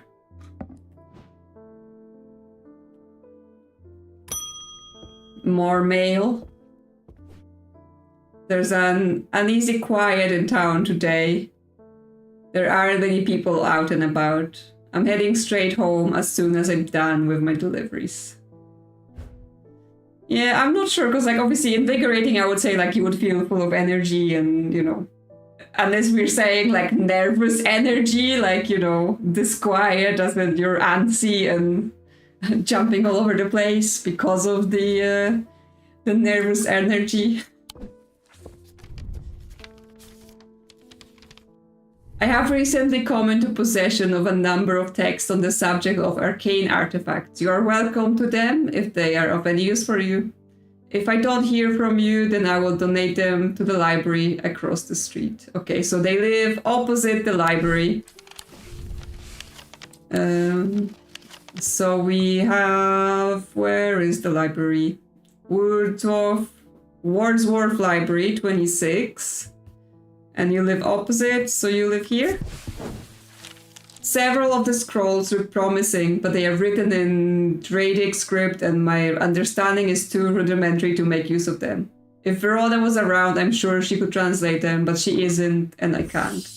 Well, she isn't and I can't, but I do have the Babelia, right? That was the item that helps us translating, and also where is Verona? I mean, yes, listen. People send me letters that say I got magic artifacts or magic text. I come running, right? I don't ask questions.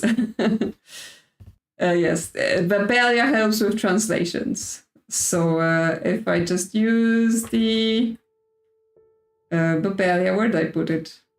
There we go. I should be able to translate this myself. Yep. The effect of the Babelia makes my head spin and I close my eyes tight for a moment and my mind catches up. The pages swirl and blur in front of me, letters and words floating in and out of focus. After a time, I find that I can read them through it, though it takes some effort and I feel drained as I reach the end. Okay, it gives us a bunch of pages for our book. Okay, well, nice little adventure, but yes, where is Verona? We gave her the item to try to heal her mind, but she hasn't shown up since. Anna, brilliant. With all that's been happening in Undermere, I picked the worst week possible to lose my British charm. I hope that you have one that I can replace it with. I don't know. We'll have to see. What is this charm? A powerful item that offers hopes in times of worry, protection in times of darkness, and wisdom in times of uncertainty. It wields the power of the maiden, the mother, and the crone, the Wiccan triple goddess. Okay. So I assume we're gonna have to like read into the symbols of it, like they have dagger, moon, books, torches, some sort of necklace, protection, darkness, wisdom. Those are all symbols, right? There is a symbol for protection, the double squares. There are two crescent moons around the face. You are right.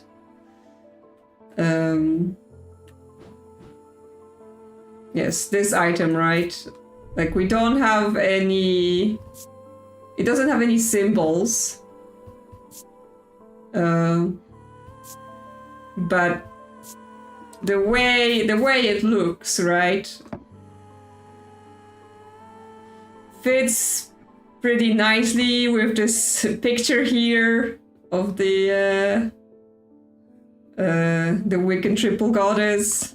She gets a moon face. So yeah, that might be it.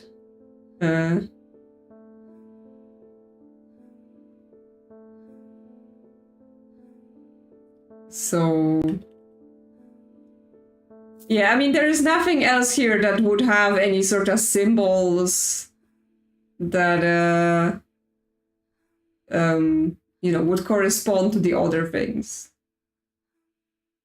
Because, like, there is no protection or wisdom or anything like that. Like, we're running out of symbol-based items. So it's likely this. Yep, triple goddess. Vessel of the air fused in various... well, I know which one this is. The Argyle, right? A vessel of the air. Listen. There was double letters there. Yeah, double L.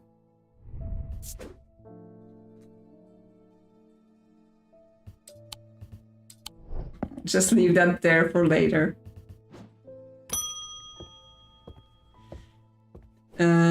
Eli, I'm sorry, I did not intend to be away for so long. Where are you going to? I trust the shop has not been too much trouble to look after in my absence. Everyone's cursed.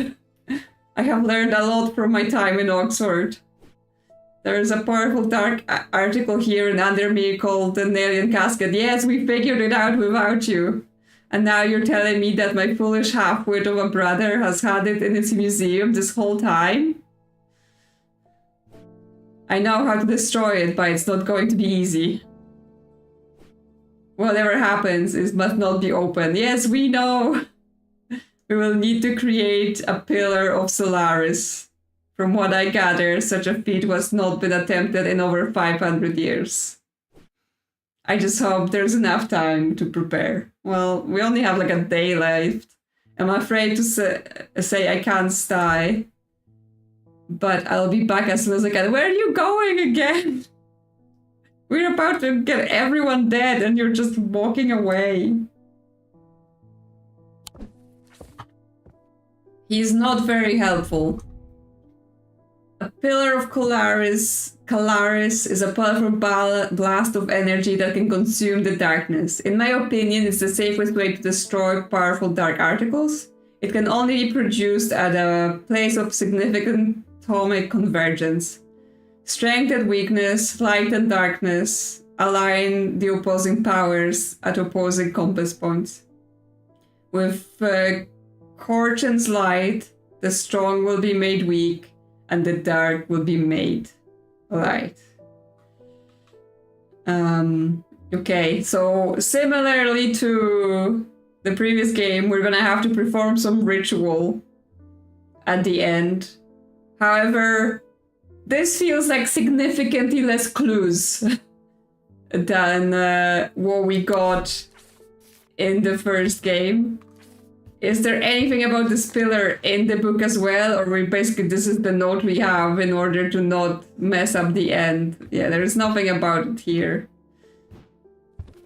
The Corchan's light. Do we have that figured out? Because that, yes, light of Corchan. Okay, we know about it, but we don't know what it is. Despite appearances, these Gnostic items have no connection to the League of the Amphibian Heart. They are objects of considerable power that can turn darkness to light, fear to joy. Okay.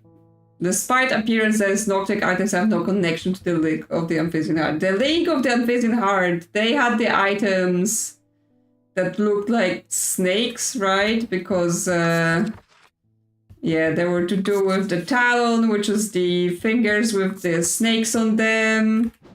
And then the other item with the snakes... Okay, the other side item with the snakes was not to do with them.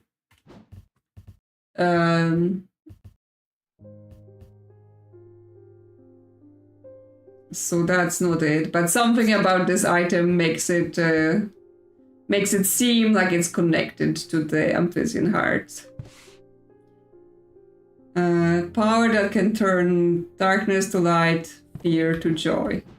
Now, obviously, because this isn't an order, right? No one's asking for the item yet. It is unknown whether we have it or not, because, you know, could be something we get, like, at the very, very end. So it might or may not be here. They are Noctic, those items, so they have the Noctic power. Align the opposing powers of the opposing component. So you have to like have we know we have items for strength and weakness, right? Because we have this guy for weakness, then there's a strength item as well. And light and darkness. We have things that were to do with that as well.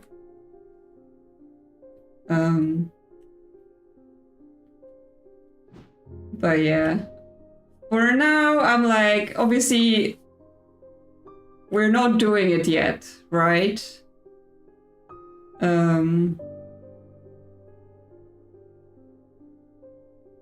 Yes, it can only be produced at the place of significant Taumic convergence. I assume, like in the previous game, at the end we will be taken, like we will be told to go to a place.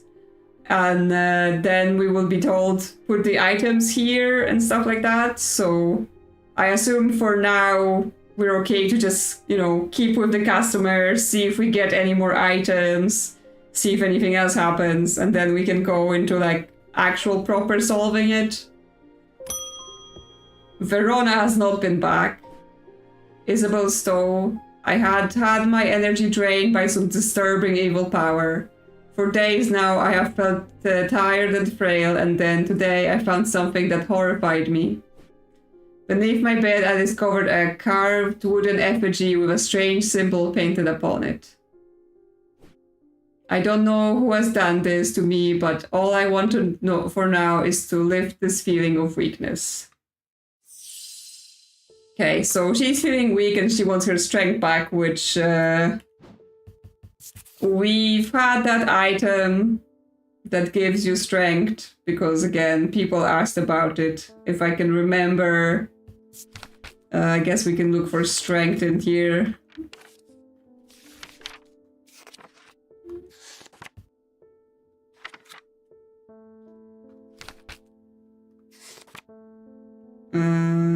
Strength, yeah, the Fortinance. Can enhance physical strength and restore strength that has been sapped away. They're made of stone or iron. Usually take a form of a small totem. Okay, yeah, so we haven't actually identified it before. We identified the weakness totem, which I assume is what she's talking about, that someone gave her this. The Witherance.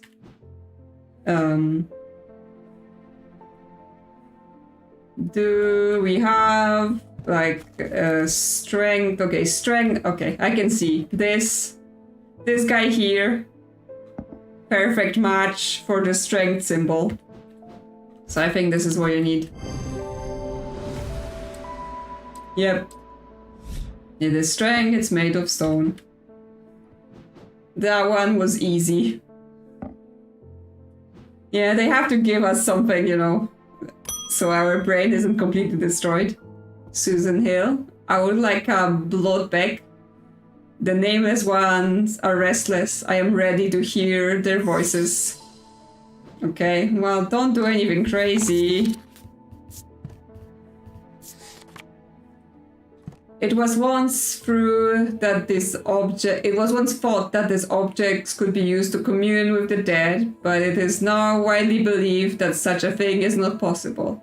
It is not known where the strange voices that emanate from Bloodbeck originate, but there are some who believe they are the voices of the nameless gods. Okay, well, I would think that if that's a thing, we would be able to hear voices from the items. She has, oh yeah, good looking. But that makes sense, right? Because she has the mark of the clan, or the cult that believe in the nameless gods. I mean, it's not like we can refuse her service. Can we hear anything? Nope, cannot hear anything. Oh, I hear low chanting when I hold it to my ear. So yes, this is the spooky object with like death and dark things. So I'm gonna assume it's that, right? Because that's the one that chants when we listen to it. But I'm just like, just to make sure there's nothing else that's chanting at us. Because now I'm scared. Yeah, nothing else. It's just this one. Well, there you go. Do your crazy things. Yeah. It whispers. Okay, Corcherna. More things to our book. Okay, this day has ended. And that means we're coming upon the last day.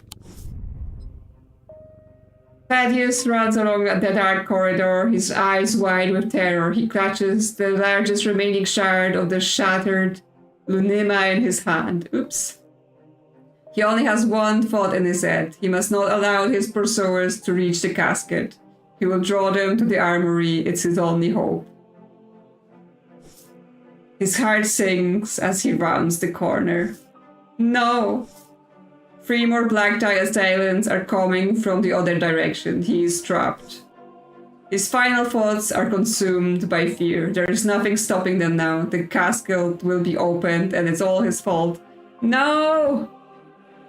He's failed us. He failed to bring it to us. It festered and pulsated until it could no longer be contained. Some part of it reached out from the darkness, creating eyes so that it might find itself and hands so that it may open itself. The casket wanted to be opened. Yes, so he's done a terrible job. Yes, he was like, I'm gonna keep it here and then I'm gonna make a terrible job of bringing it to you as well because, you know, I'm just that kind of person. No, we don't have time left. This is final. I lie below books and scrolls on the esoteric and the arcane. Okay. Below the books and scrolls on the esoteric and the arcane. Well, I mean, this is an exploration task. Could be in the castle. There is a library here, of course. Like, is the shape supposed to tell us something? Because, I mean, we could just, like, go to the library and check that out, but that seems like, I don't know, a bit too obvious. But then, like, it's not gonna be in the catacombs. There are no books here, right? Or, you know, graves that look like books. The other thing would be, like, the library, but the thing with the library is that we already went to the houses that are below the library.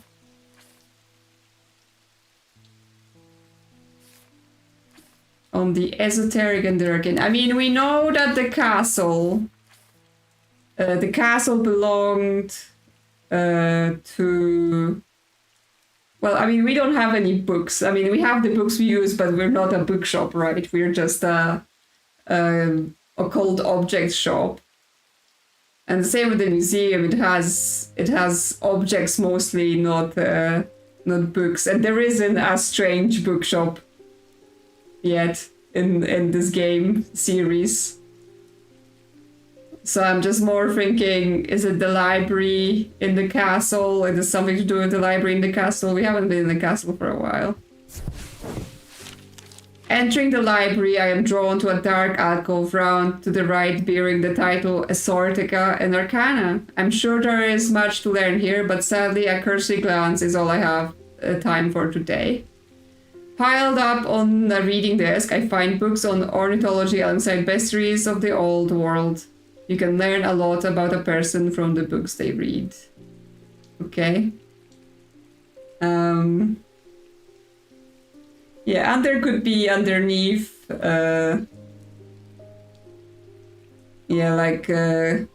yes, vertically underneath, or like on the map underneath. We can,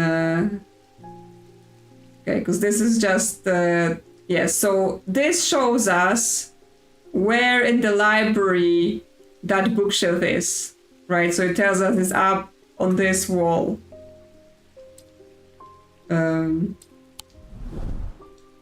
Which means now, so it showed us it's here on this wall. So if we were to go downstairs, like I assume this, here, and go across, so possibly this room or this room. There we go. As I open the door, I am hit by the musty smell of damp. This room hasn't been entered for some time. The corner of the room is piled high with scrolls of parchment and old books. But underneath the debris, I find something of interest.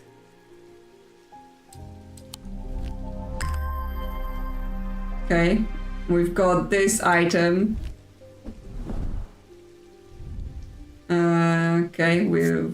It's a piece of driftwood with a turquoise gemstone with like some paint on it, and gives us no feelings about anything. Cool. Well, we still got customers maybe before everything ends. Eli's here. The museum was ransacked last night. Yes, I know. I went looking for my brother, but he's nowhere to be found. The good news is they didn't find what they were looking for. Okay, he's managed to hide it. I moved the casket myself and hid it in one of the Strange Antiquities vaults. Okay, he's got there first. It's safe for now, but we can't leave it here for long. I have more to prepare, but I've left instruction on how to access the vault in the desk drawer. Okay, well, I assume we will need to access it to take the thing with us to where we're going. Yes, he left us a note. A candle that gives off no light, an anchor that has never touched the ocean, a finger but not of flesh. Okay, a candle that gives no light, that's it, right? That's this. An anchor that's never touched the ocean is that anchor, the shadow anchor. A finger but not of flesh. I mean, there's those talons, right? But were they actually real fingers or were they carved? I don't remember. What other fingers did we have? Any other things that are called fingers? Anything in the index about fingers? No index entries about fingers. I'm like, there was something about a finger, right? Hooks.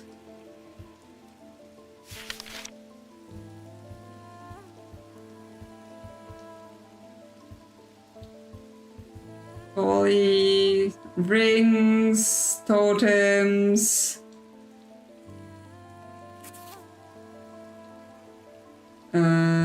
Eyes. And witch's finger. That's still a thing, right? Because the fingers we had, they didn't turn out to be fingers. So they're said to be severed digits of the Witch of Undermere. They are capable of inflicting intense pain, but the goal is to suppose the purification of the body, a most unpleasant experience, but last resort that has cursed some unfinished others. Yeah, we don't know what it is. We haven't identified it. It's said to be the severed digits. Well, so here's the thing, right? We've had this tree for a long time, and the marking on this tree is the mark for a witch. If I can, yes. Witch's sign, right? This. So it's not finger, but it is to do with a witch. Okay, so we need to set our clock to the right moon time and see where that takes us. So we can gaze upon... Ah, no, that wasn't what I was trying to do. Why did I press that? The anchor, and what was it? A candle. Pressed all... No! Oh my god, I'm like, I see a button, I press. Stop pressing the leave button, brain.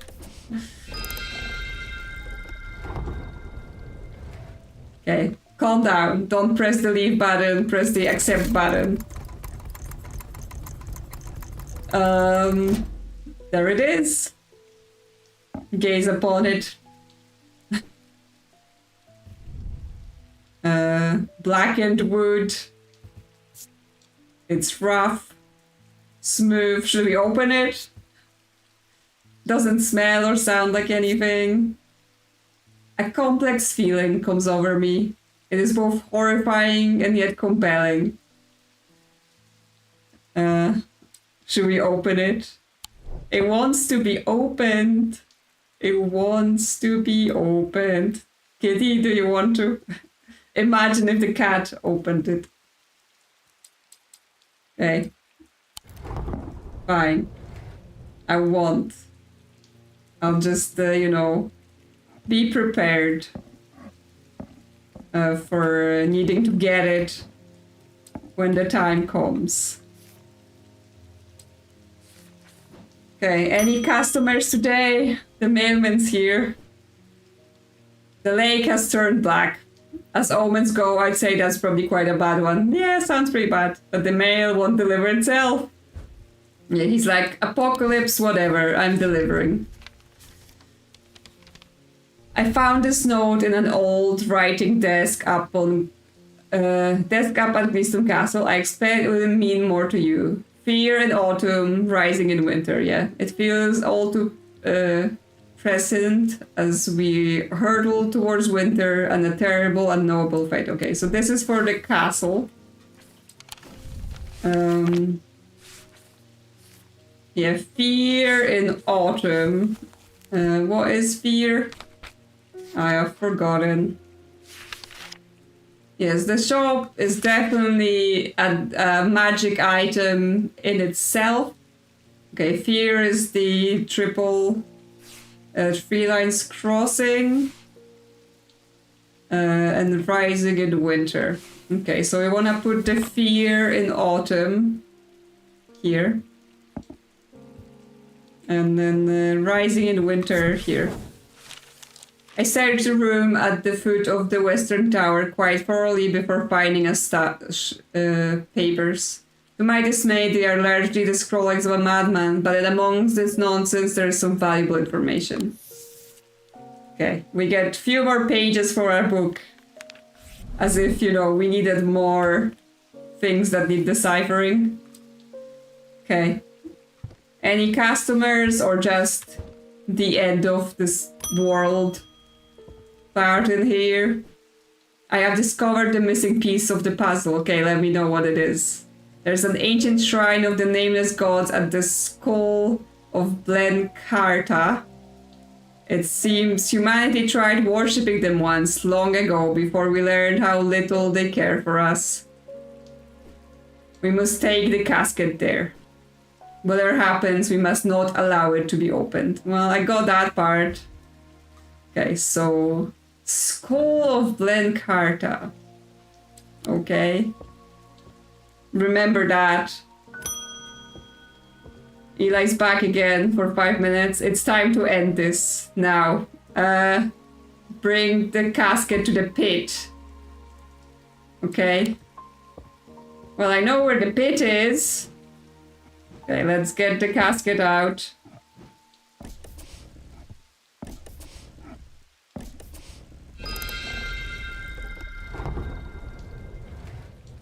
Okay. Here it is. With us. Go exploring. And here's the pit at 20. The sun is low in the sky as we arrive at the pit, casting a warm light across the treetops and the open fields. A solitary raven cries out from the tree line, and I look to the skies, but they are empty. The pit itself is an ominous sight that the otherwise serene atmosphere can do nothing to diminish. It is a scorched black hole, perhaps 5 meters in diameter, that has an unnatural look to it. This is the site of the Phaumic convergence. It's no simple thing to destroy an object of this kind. We need to set up opposing powers at opposing compass points: strength, weakness, light, and darkness. And finally, we need the light of caution to bind them. Cool. This is the final ritual. So we know strength and weakness, right? We know of strength and weakness. This is weakness. This is strength. Light, the sun bond. It brings light. The darkness. What is the darkness?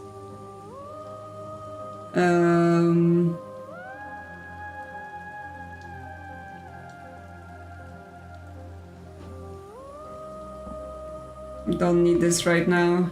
There was a shadow thing, yes there was.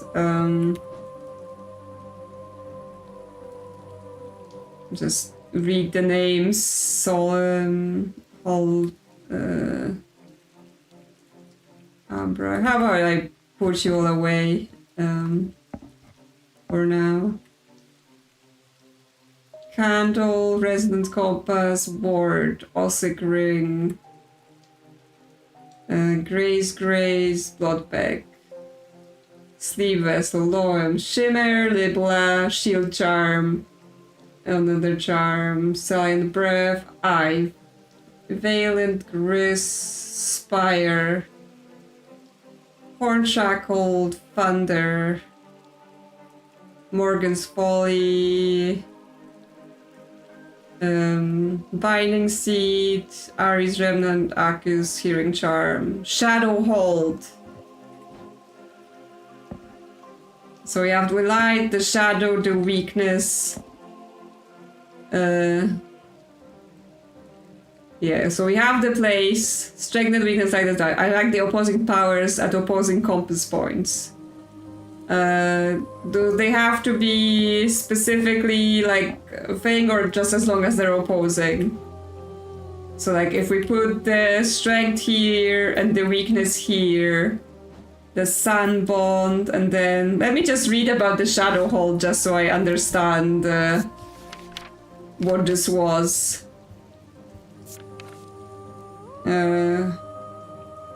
It's a bottle. It can be used to contain oceanic spirit. Manifestation known as creeping dark. Yes, okay. Pulling it from the shadow like poison from a wound.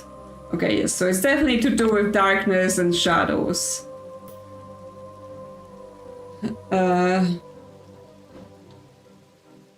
Symbols for compass points. I don't recall, but let me see. Not the gems.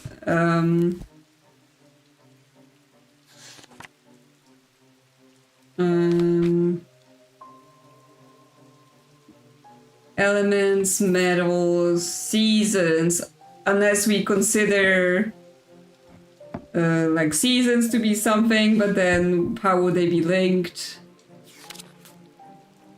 No, there's nothing to do with compass directions in here to say. There was an item that could enshroud you in darkness. Yes, the cape of some sort.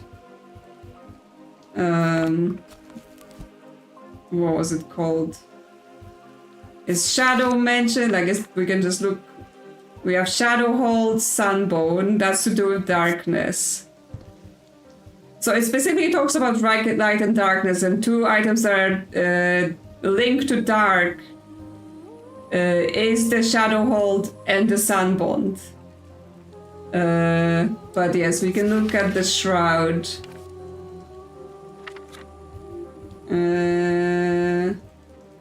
The Neban Cloak. Upon activation, a Neban Cloak can create a sphere of enshrouding darkness that will cloak all within its reach. A single stone set in bronze gives its powers to the totems. So it is to do with darkness as well. But, I mean, it's also interesting, right? Because it's possible that it could be multiple items, right? As long as you pick something that's representative, you might be fine. Like, I'm not sure whether you have to do, like, that specific item. Like, there's only one item. But yes, because there's a bunch of things to do with darkness. But specifically, if we look at dark, it's the Shadowhold and the Sunbond together. So that might be... It might be a clue, it may not be a clue. Yeah, because it's the Shadow Catcher. It's to do with shadows. Because yeah, there's dark and darkness. Because there's then other things to do with darkness. Yeah, the eye, like, is to do with darkness, but that's to do with it changing when it's dark. This is hope and protection from darkness. Yeah, I mean, I'm leaning towards the Shadowhold, and I'm hoping that, you know, they will accept possibly multiple items if they are both to do with shadows.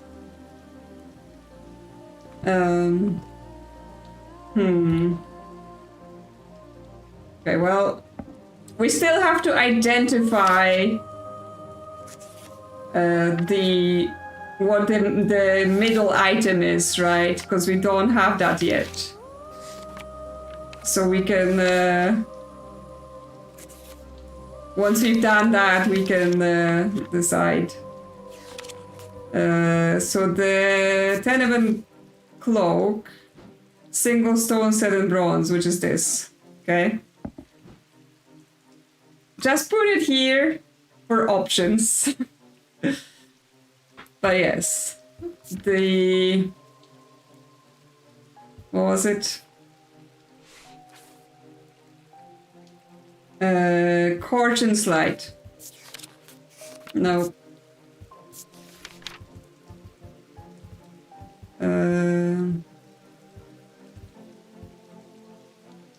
Is it Light of Fortune? Is it there? There we go. The Snowtic items have no connection to the League of the Unvisioned Heart. They're objects of considered power that can turn darkness slightly to joy. Okay, the Nautic items. Let me just take a peek at power.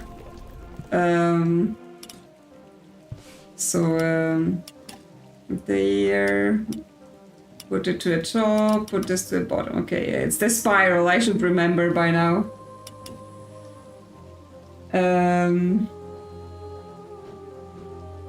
Well, I mean, it's something here. This snake thing, right? Again, it was to do with like the snake being to do with that, the amphibian heart, right? The witch fingers had a snake ring, and this has a snake on the thing, but it doesn't produce the nautic field. It doesn't have a swirly field.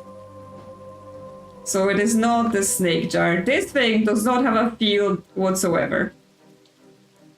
It's just like a very kind of random sprinkling of power.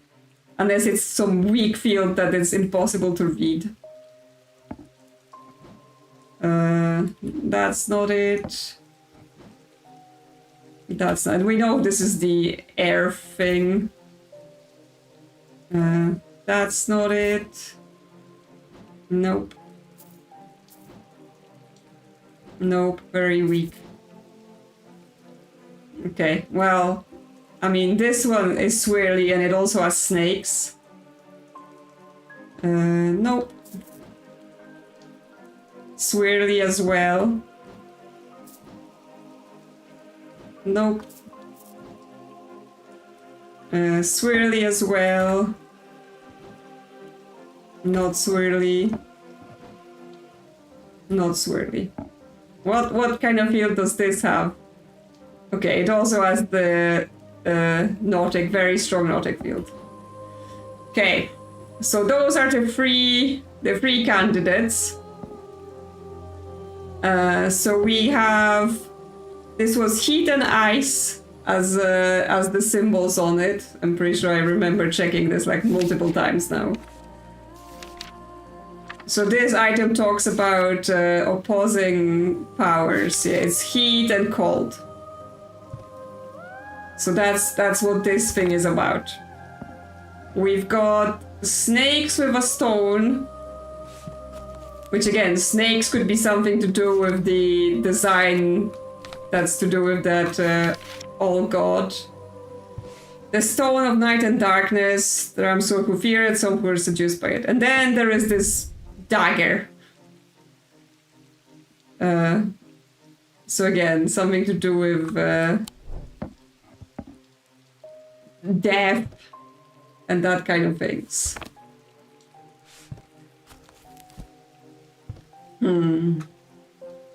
Why is it called the light of fortune? Like, there is no light to do with those items. It's confusing. No connection to the League of Amphibian Heart. They are object of considerable power that can turn darkness to light and fear to joy. Yeah, the Amphibian Heart, that is the cult that they like, they worship the nameless gods. And they commune for them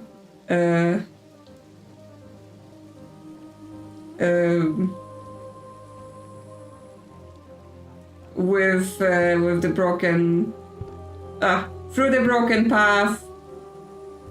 But yeah, all we know is that they like draw blood, and there was something else about the nameless god, the blood bag, right?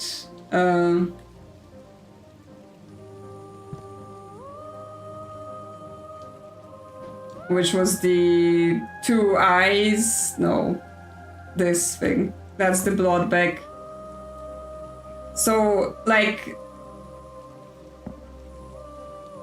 they use on one thing, because this is the one item, this is the other item. So to further confuse us, right? This is the two items that were connected to the amphibian cult, whoever we want to, amphibian heart cult, whatever we want to call them. Why can't I click on it? And yes, one of them has the image of snakes, and one of them has an image of a skull. Where here we have, again, image of a skull, an image of snakes. So I think this guy's out of the running, basically. I might be wrong. I might be right.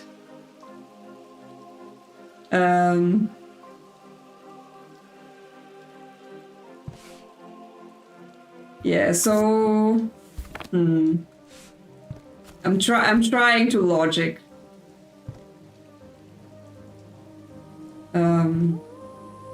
The onyx, right, is a Noctic stone as well.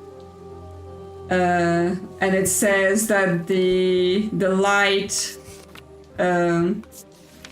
is a Noctic item, right? So if it says a Noctic item, it has a Noctic stone in it. That's a link for it. And then yes, it's like, you know, the stone combines light and dark. The dagger has a spiral. It is one of the symbols, yeah, in the book. This way,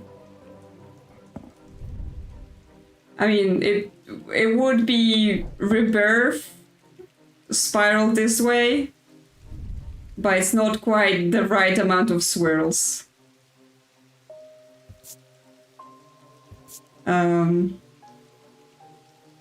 Yeah, it is tough. Like, because it says it's a Noctic item, I'm kind of drawn.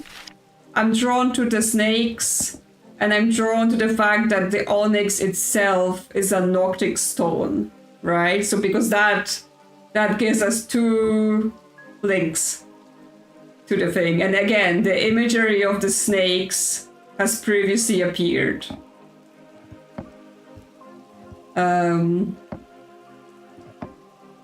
So yeah. Well, I mean, we can do... Let me see.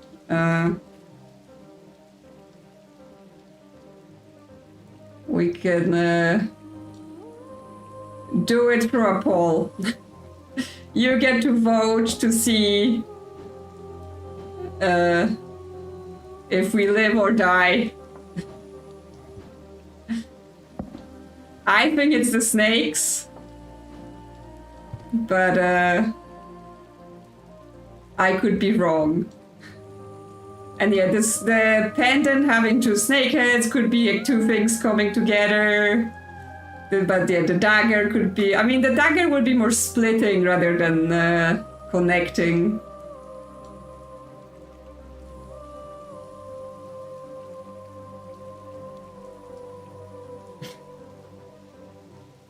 Everyone's in for the snakes.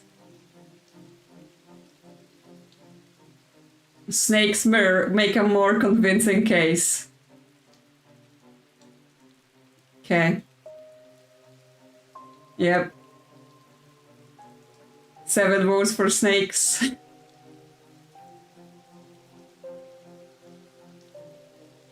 Okay, well, the snakes in the middle, not the dagger. So now we're back to... yeah, snakes win. Now we're back to the shadow hold or the cloak. So didn't spell that cloak correctly, whatever. So we're back to that other argument, right? One holds shadow inside, and one envelops you in shadow.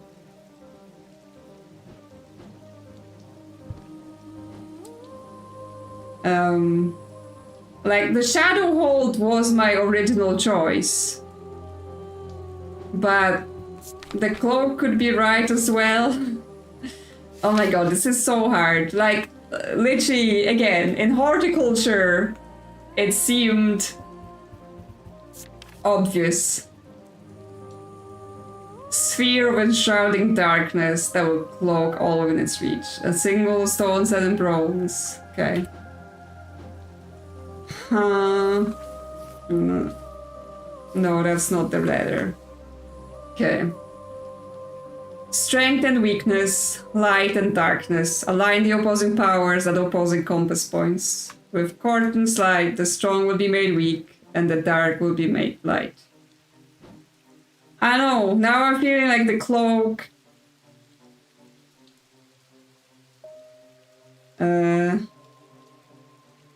Okay, the amphibian path is a snake with head at each end. Yeah, I mean, yes, it is. I was thinking it's something to do connected to snakes, maybe. Okay.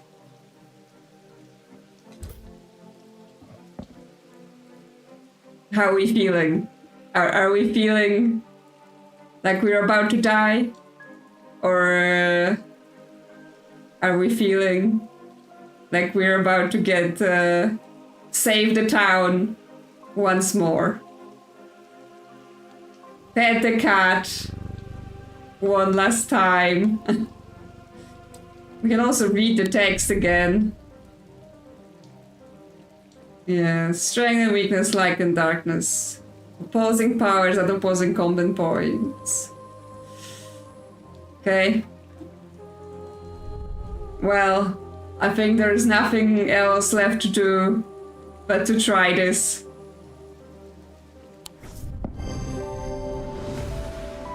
Eli inspects my work. His face shows little emotion, but he seems satisfied. By now, the sun has finished setting, and only a hint of red afterglow remains in the darkening sky. The raven croaks his mournful cry once again, but this time there is a reply, and then another. I look up and see several dark shapes circling above. Quick now, they're here. I spin round to follow Eli's gaze, and my pulse quickens as I look out across the field. A large group of shadowy figures is walking steadily towards us. We can't see their faces at this distance in the low light, but I'd be willing to bet that every one of them has pools of midnight for eyes. In the sky above, the ravens continue to grow in number, and their calls and cries get louder and louder. A carp for lack. Yes, we need our carps. I look down at the black object in my hands, such a small thing, and yet its seductive power is impossible to ignore. It wants to be opened. Suddenly, it feels inevitable. No, don't open it! The casket, now!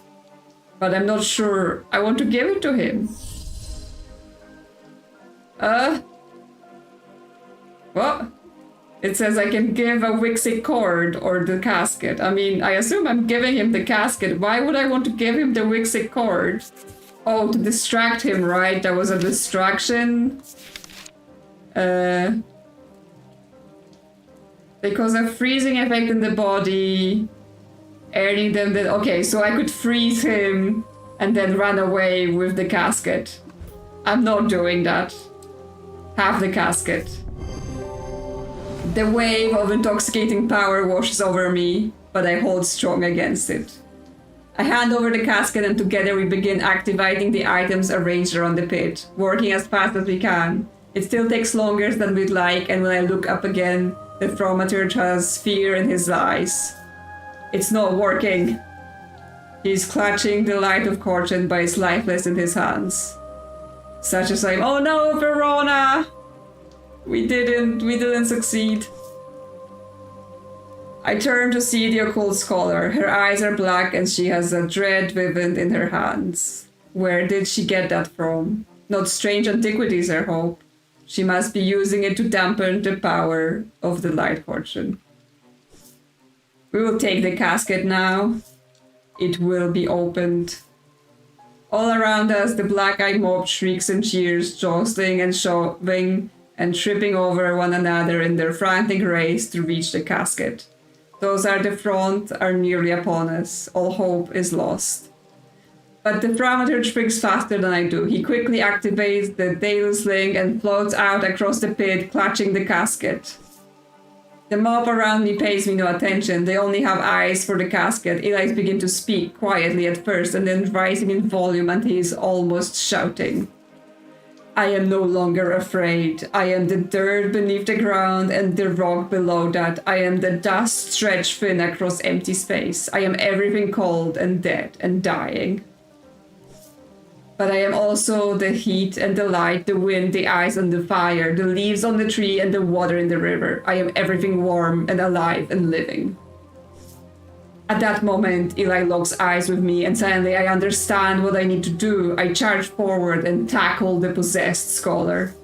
I grapple with her, trying to prise the dread Vivian from her hands. But she is surprisingly wiry and strong. We teeter closer and closer to the edge of the pit, and cold fear hits my stomach as I look down into the inky depths. With one last burst of energy, I grab Verona and twist my body, pushing with all my strength. She scrabbles at the bare dirt at the edge, but she is unable to find purchase and she falls. I will never forget the look of shocked horror on her face as she plunges into the darkness of the pit. Eli wastes no time. As soon as he is able to, he activates the light of fortune. I'm sorry, Verona. Time stands still, and then there's a rush and a roar as a swirling vortex of blue-green light races up out of the pit. The full force of it strikes Eli, and he is obliterated by its power. This casket is sent soaring up into the night sky, where it seems to hang for a moment, turning slowly in the air until with a shrieking, splintering crash, it shatters into 1,000 pieces, and then there's nothing but smoke and the smell of ozone, and it's all quiet. Yep. Destroy the casket and reach the end. Eli's death has hit me hard in the aftermath of the events at the pit. Without his sacrifice, the casket would have surely been opened and devastation and horror unleashed on the world. But it's Verona that keeps me up at night. I've spoken to her daughter Simone and she does not blame me, but I can't help replaying over and over in my mind, trying to will a different outcome into existence. I fear I will forever be haunted by it. It has been some small comfort to learn that those who were under casket spell have been released. They remember nothing from the ordeal, but they seem to be no lingering ill effects, and Dr. Romperson says all have made full recovery. Wow, yes. So unfortunately, I guess I made a wrong choice with Verona, right? I thought the item I gave her would have helped her like break the curse by forgetting the pull of the casket, but instead I guess it did nothing. And I guess the item that would have given her rage would have maybe helped, or maybe not. We don't really know, right? They could have set it up to that she always does something and dies. Yes, it could be like one of those, it's like those British TV shows where it's like a quiet town, but somehow they have like 200 episodes of murder happening in the town.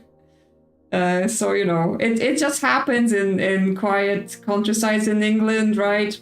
One town has all the murder, then the other town has all the curses, and then the third town has something else. It's just like how they divide all of the things between themselves.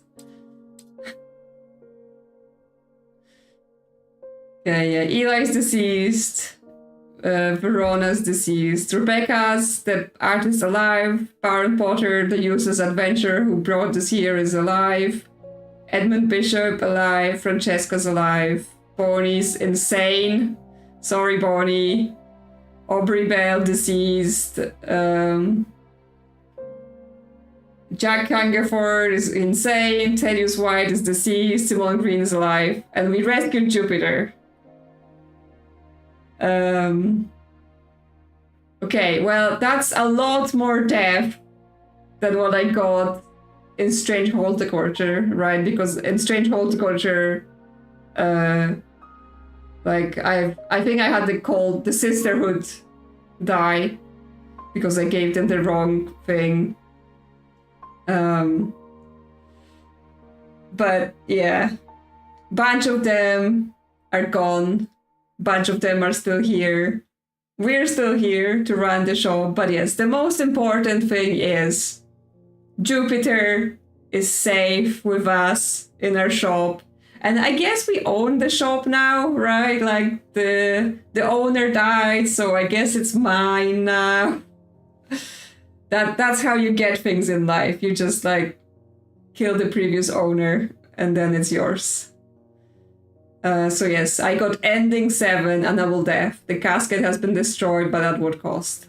Yeah, so the game has multiple endings, which means if you're so inclined, you can go through and make different choices and see what you get. But, you know, we're here.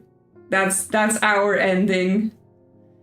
I think in the first game there were like 7 or 8, but I think the biggest thing is that the endings are just each individual ending is like specific persons or people are alive or dead. So like, you know, if we like made the artist go insane or like, you know, kill someone else or didn't kill someone, that would have probably produced a different ending quite easily. So it's, you know, it's possibly like, you know, number of characters produces the amount of permutations you can have. But yes, following the Strange Horticulture, this was definitely like a great second game, right? Like they really took all of the mechanics they had and they improved them. They made the game more challenging, because I have to say, like, Strange Horticulture was not challenging at all. It was quite easy to work identify all of the plants and give them to people and make choices, right? It was quite obvious what you needed to do in there most of the time. So they really made it more challenging, and therefore, you know, I've struggled with some of it, but it wasn't like, oh, it was too obtuse to work out. Like, in the end, they did tell you, like, here were the things you were supposed to pay attention to in order to solve this. So again, there were clues. I just may have missed them, acted too hastily, didn't see them. And yes, the map puzzles, they expanded on that with having 3 different places. So in first place, you have to work out where even you were going and then solve the puzzle. And yes, the big finale, right? We had to do things, twists and turns. Thing has happened. Yes, there is the epilogue because it was in Strange Horticulture as well, which is, I assume, where we're gonna just go through and identify the remaining things. So we know now that this is the light. Cat is good. So yeah, let me just bring all of those things back closer here. And I assume if I call upon customers, there will be more. Tess Sherwood. My father is suffering from Morgan's insanity. I'm suffering from Morgan's insanity. His doctors have given up on him, but Dr. Robertson told me there might be a way to save him. She said it might be possible to stop the infection spreading by cutting the poisonous thoughts from his mind, but she said it was beyond her skill. Well, I had the diverging hook or whatever, right, to cut the bad thoughts from people or like other things from people's mind. Let me see. But that would be an item I already know. Yes, the diverging hook is a way to carve thoughts from the mind of another, right? Because that's what we use to save Jupiter. Yeah, cutting the poisonous thoughts from his mind. So the diverging hook. Yes, there's a single gemstone from each of the branches. Now I'm like, I forgot what it looked like. This is the key. It was some sort of hanging thing. Ossic ring, charm.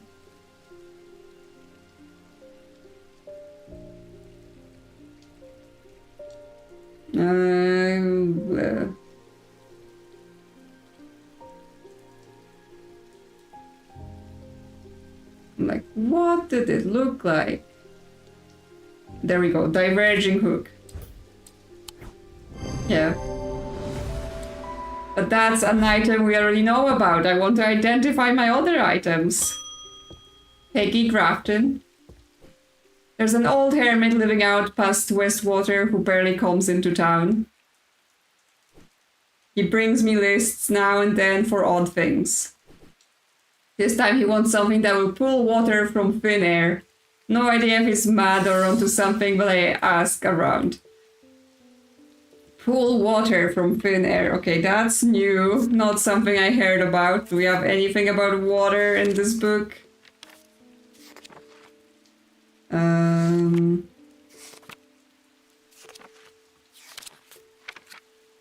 Water. We have Manus and Water's Shadow. According to Whitelock, these are lighter than the Evocant by half. Not exactly the most useful insight. They are carried by desert nomads who use them to conjure precious water from cool night air. Okay, so he wants a Manus. Lighter than an Evocant by a half. Well, we have the Evocant here. Evocant weighs a pound. So we want something that weighs half a pound. Maths. Well, we suspect this is the Argo, so no.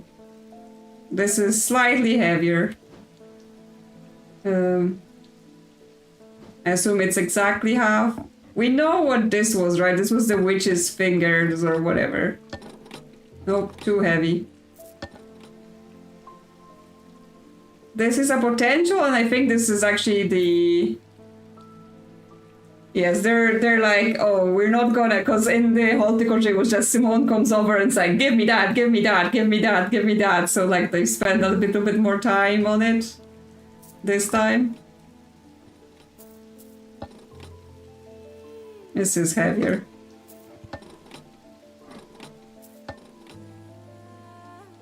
This is also just slightly heavier.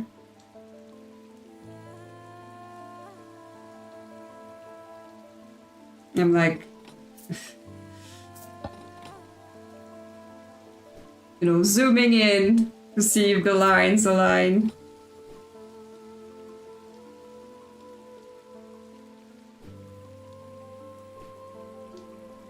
Like, is this even or not? I don't think it's even.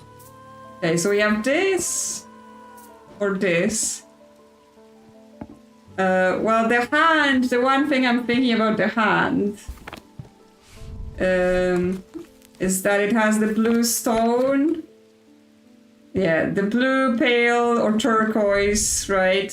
Yeah, turquoise gemstone. It is the stone of water. So that would make sense.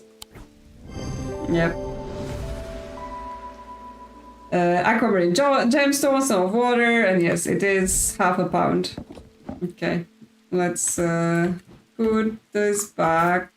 And I also have this stuff just sitting here. Any other stray items? No. Okay, who's next? My lungs are shot. My doctors have told me to settle my affairs. But I'm not ready to give up. Not yet. I've heard a local story about the Witch of Undermere and her healing abilities. They say it's dangerous and painful, but sometimes it works. Oh, so is this where the witch's finger comes in? Right? Because if it's dangerous and painful, yes. Severed digits of the Witch of Undermere, capable of inflicting intense pain, but the goal is supposed purification of the body. Most unpleasant experience, but last resort that has cursed some and finished... cured some and finished the others. I kept reading this as cursed. Okay, I think... From our previous use, this was the witch's fingers. Yes. Apparently witch refers to a yew tree. But yes, it has symbols for witch. Those shelves are getting a bit busy. So yeah, now we have random people asking for random things. My farm is diseased, my crops won't hold, and even then animals are uneasy.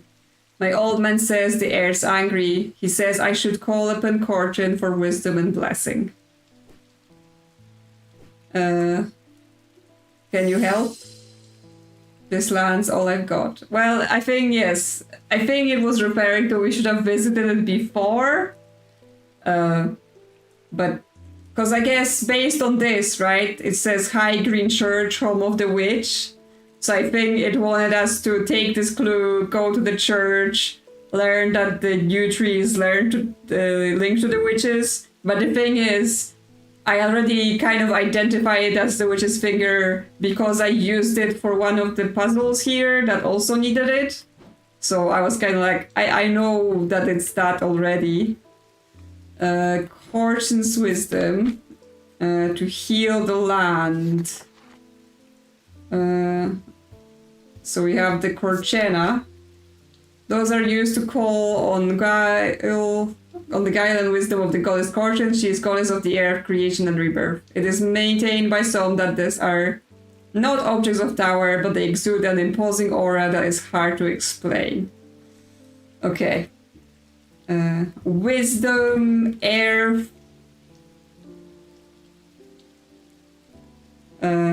Yes, I assume if we didn't know that that's how we could have, further confirmed it, but I was like, I think I know. I think I got it. Okay, so we have wisdom in earth. There are earth gemstones, yes. The green jade is the stone of earth and nature, which gives us this. And I think that's the only one. There is a symbol for wisdom as well, which is this thing. But that's not on. But what is... So this is the thing that I was previously looking at a lot, right? And it has all of the weather symbols, which obviously could be something to do with, like, she is the goddess of earth and therefore, she controls the weather in some way, like... that could be something to do with her. Although yeah, it talks about like fog and storms and thunder, like the symbols here. Rain. But yes, that's the only item we have with the stone of earth and nature. Because this is a different stone. I guess this is jade. They exude an imposing aura that is hard to explain. I find it unsettling. The eyes seem to pierce my soul. So actually it could be this. Because it also has jade gemstones, which are the earth gemstones. Stop changing my pages. But yes, they exude imposing aura, and obviously finding it unsettling would imply an imposing aura. So yes, is this the snake jar? Yes. Yeah, remind myself that Corchen is a serpent goddess. Oh, okay. Imposing aura, connections to the air, jade eyes, clay material. Okay. Yes, apparently she is the snake, not the other gods. Somehow I didn't know that. Martha Chapman. I collect rare artifacts, especially those with, shall we say, questionable uses. Weaving edge has always fascinated me. I don't plan on using it, heavens no. I mean, blood magical traditions, I simply must have it. I'm not sure if the people in this town can be trusted with dangerous item, considering, everyone else's terrible behavior and cursing everyone in town. Yes. I think there should be like a form you have to fill in, go through checks, make sure you're not an evil person and you're smart enough to handle this. What sort of qualifications do you have? But here I am just handing out like terrible things to people just because they asked. I am very irresponsible.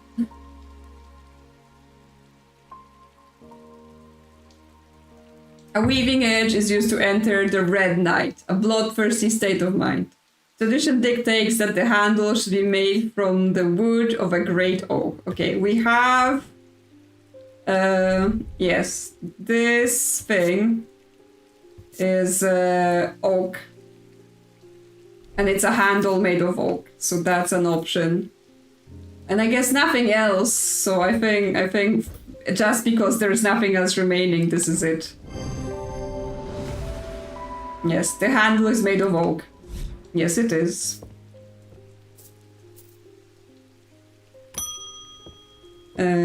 Francis Mason. I've read the Tales of Calaris from cover to cover. I was surprised to learn of some of the powers he could wield. Did you know that he could walk through walls? I read that he used a water shadow, but that we have lost the knowledge of how they work over the years. I don't expect I'll get very far with it, but I'd like to study one all the same. Who knows, perhaps I will succeed where the others have failed. Again, what are you gonna be doing with this? Yes, I'm just like, my shop is magical, it copies the artifacts, good or bad. For all you know, I still have a second coffin just hidden in the vault. You know, later when you're not looking, I'll be like, my precious. Maybe I will open it. Can't stop me. It is alleged that water's shadow can be used to pass through solid matter, but the art has long faded from memory. The items themselves are often uninteresting, producing only a faint atomic field, perhaps as a result of going unused for so many years. A faint field, right? This thing. This thing has a very faint field. And, you know, it's an uninteresting item. Like, it's a little girl figurine made out of tin. Yes, it has a very faint field. Yes, the item produces a faint field. You know, just a little bit of dark magic as a treat. I've been studying old texts, references to things hidden beneath the surface of our world. They mention the use of a spirit eye to see beyond the black veil. It's something I'd like to experience myself. Yeah, the spirit eye. Okay, let's put you with our other trinkets.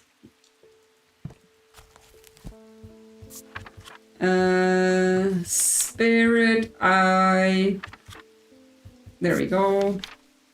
There are some who stay away from spirit eyes, believing them to be a window into a world that should not be seen, and others who deride their fear and nothing more than superstition. It is not clear exactly what they do show, another layer beneath the visible world perhaps.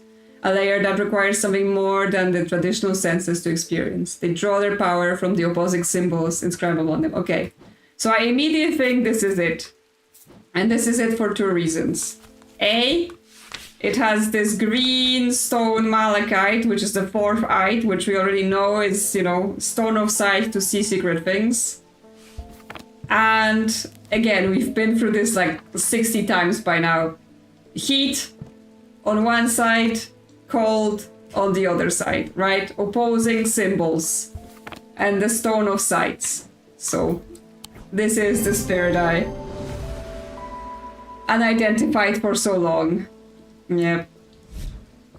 All correct in my identification. Yes, they need to like go outside, do something seriously. Bake cakes, knit sweaters, go in your garden. I need help. We found a cave out past the old mill. Inside some sort of mirror was a casting of a strange beam of light. My brother walked into it. Now he's stuck, pulled this way and that way like some dancing marionette. I came here as fast as I could because I remembered you have a way to draw dark power away from the body. Could that work here? The Dread Vivint. Did I have one? Did I identify it already? Because now I'm like... I know Yeah, I gave it to the museum guy. Represent the balance. Was it that stone thing with all the... No. That's the Lunima. Now it's like so many things I'm like, I can't remember.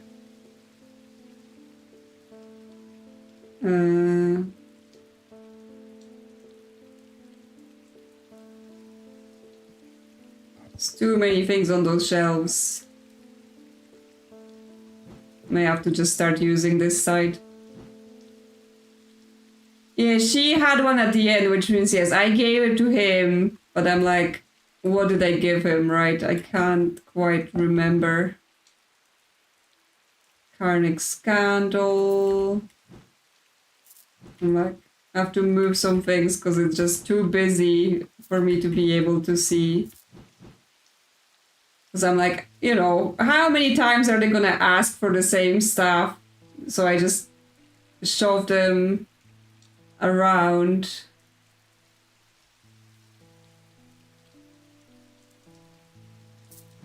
Let me just... Shadow Hold, no. The Virgin Hook. Phone's Guard, no.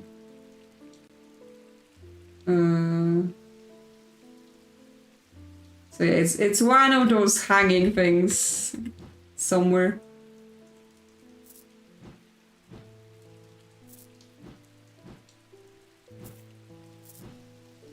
Why you ask me for things we already know what they are? Morgan's Folly, no. Hearing Charm, Water Shadow Accus, Binding Seed, Bloodbeck, Heart Chamber, Sandbone, Vixie Cord, Bane, Hunter's Boon, Messenger, Evocant, Voice, Shadow Anchor, Siren,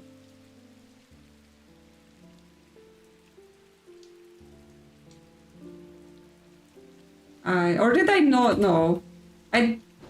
No, I didn't identify it. Did I give him the Lunima in the end? Am I just going... Now I'm going insane.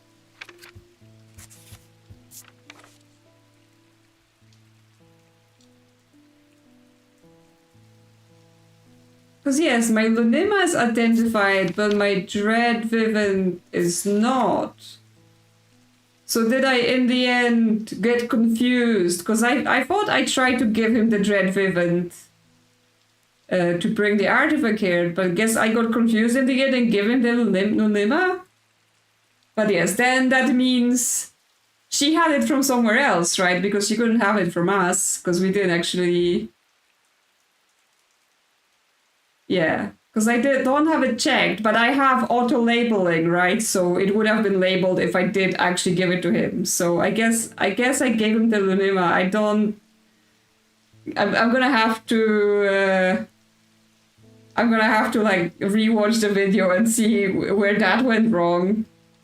Because, yeah, I definitely thought I gave him the thing to bring the artifact back to us. Okay. So I actually have to still identify it. For dangerous artifacts, cycle power away. Invigorating. Balance of life and death. But then what is it? Because like I don't have much left that's unidentified. Yes. Like, I have this thing, which I have no idea about, the ram's head. I mean, yeah, there's this weather thing, this thing, which, you know, we found and had no idea about. I mean, this is a skull in a flower, right? Which is like, skull is death, flowers are life.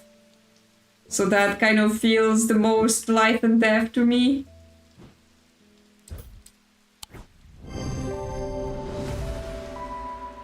Yes, design, life and death. And yeah, it had some weird power.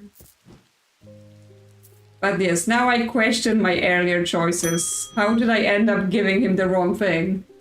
Alice Holtby. My grandmother followed the old ways. She kept a Druidic altar in the cellar. She believed in asking for nature's blessing before a harvest.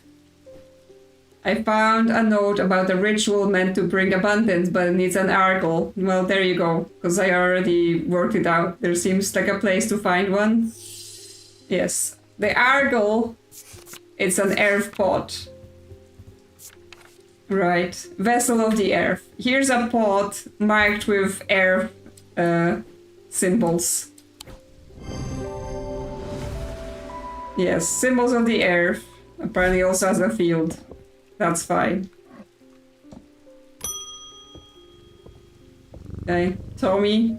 I work the riverbed searching for stones, amethyst, jade, maybe vivanite if I'm lucky. It's hard to spot them in the map, but I heard about those remnants that let you feel the glimmer through the dirt. Worth a shot. Okay. Remnants that let you feel. I mean, we had the Aries remnant. Yeah, it gives you synesthesia, so you can... colors and tones, lights and shadow can be felt through touch. So I think this is another repeat. Where he wants the Aries remnant, which is this. Yep. Just, you know, making this a bit more involved by adding a mixing of old things. Thomas Pope is back again. We've hit a bit of a snag and I've had to shut down the quarry. Our dynamite supplier has had a little accident. I'll spare you the details. I wonder if there's anything about your fine collection that could get us up and running again in the short term. Okay, some explosives. I'm losing money by the minute. Yeah. We could have chosen to give her the other thing, but someone already asked for the other thing, but I guess they don't eliminate the duplicates. Okay, well, we just have some unidentified things. Corvin's Might, that's like Assassin's Tool. Nothing to do with explosions and dynamite. Hit. The 3 different elements that make up a pit allegedly represent the earth, sun, and death, or darkness, the draining, and the drunic, and the nautic. There's energy balanced in such a way that the objects not produce recognizable atomic field.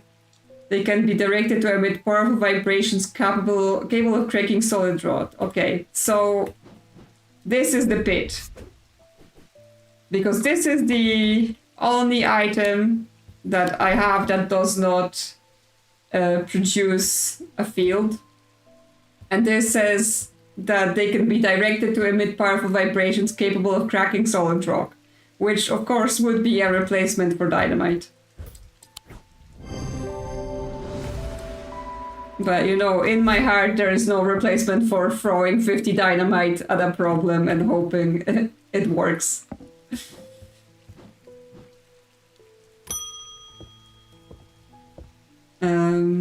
My thesis on the psychology of fear, but books can only take me so far. You want to feel the fear? I need to feel it properly.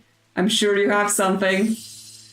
Well, I have this guy, the Ambra, which I'm pretty sure is marked with fear. Oh no, it causes mental fog. It's not what I thought. Because I was like, this has the mark of fear. What we have about fear? Good thing I checked. Would have been embarrassing. The light, the spirit eye, the Zia. Warn about the neck to place them closer to heart. These innocent looking items instill a sense of fear and paranoia. Oh yeah, that was another alternative item we could have used. They can be difficult to remove. Zias are made of a single metal except wood or clay. Single material except wood or clay. They typically have no symbol or other writing upon their surface. Well, so single material, so it's not gonna be this, it's not gonna be this, and it's not gonna be this, which means it's the ram. It's made out of bronze completely. That's a single material. And it's a pendant you can wear on the neck, and it has no symbols. So it is the Zia. There you go, Red Zod. Right on time. That's what the ram was, which means, yes, there was a time when we were asked to give either the Zia or something else, and we just chose not to because the way we wanted the story to go. I've been looking into Corvin, the Bloody Queen, for a book on historical figures that I'm writing. I'm finding it surprisingly difficult to verify much of her story. I was hoping to take a look at one of the Bloodstone artifacts that were created in her name, if you have one, of course. Okay, she wants the Corvin's Might. So by now, I think... because someone also asked for the Corvin's Might, and we said no. Yes, sometimes called an eagle's gift, assassin's tool. Yes, she was given something by an eagle, and there's an eagle like holding some sort of rock, whatever. So of those three things, like, is this, right? Yes, design represents eagle's gift, Bloodstone hits at being used for dark purposes, and yeah, it's Wixic as well. Yes, the rock and the claw. For so long, I've stared at it. Constance Batter. I'm not trying to hurt anyone, just shift their thinking a little. Sometimes all it takes is a suggestion in the right state of mind. Do you have anything suitable? Yes, there was that item that made you suggestible, right? I'm not sure if it's gonna be in the index.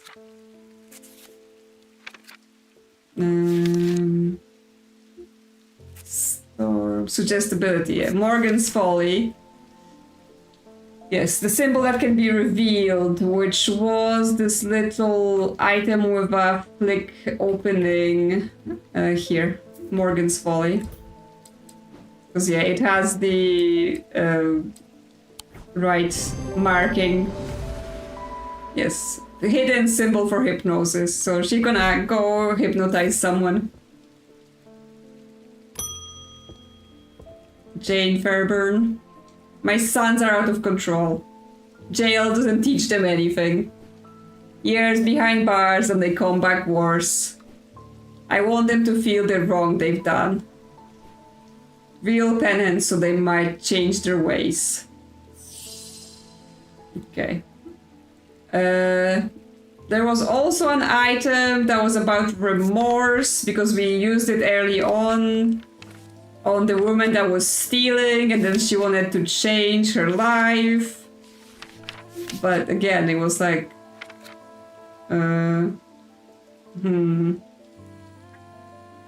What was it called? Feel the wrong they have done.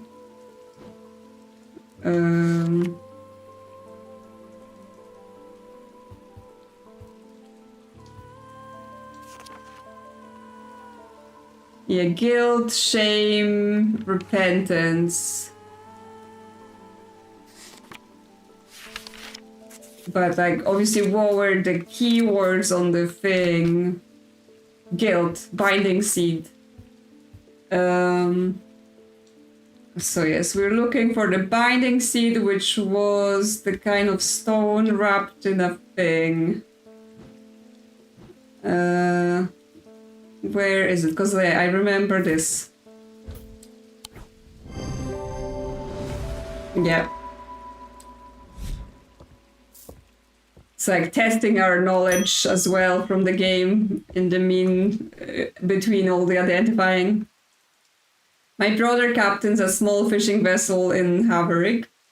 There was a big storm last month and 2 boats never came home. I remember what the old sailors used to carry. Charms, tokens, things to keep the sea calm, or at least keep you afloat. Probably the driftwood thing. I want to give him something just like that, just in case. Shin. Yes. These common items are made using materials with a connection to the ocean. They begin as superstitions, simple objects made by sailors and fishermen to keep their boats safe. But with the help of the old thaumaturges, they became something more and many lives were saved. Yes, I mean, listen, this is a piece of driftwood with an aquamarine, which is the water stone, so I think that's what you're looking for. Yep. Correct. And so, only this remains. I am full of righteous anger. I won't be taken advantage of anymore. It's time to fight back against my tormentor. He has bullied and threatened me all my adult life, and I've had enough. Zephyrim. Well, I mean, I think this is gonna be the only item we have not identified yet, which is gonna make it the necklace. Yes, so this is the power of the storm, the Oz and the power, yeah. Where these vapors are inhaled deeply, they can unlock deep wells of angers and channel them into powerful storms. And this, this is related to, weather and storms and thunderstorms. No? How is it not this? I don't have any more...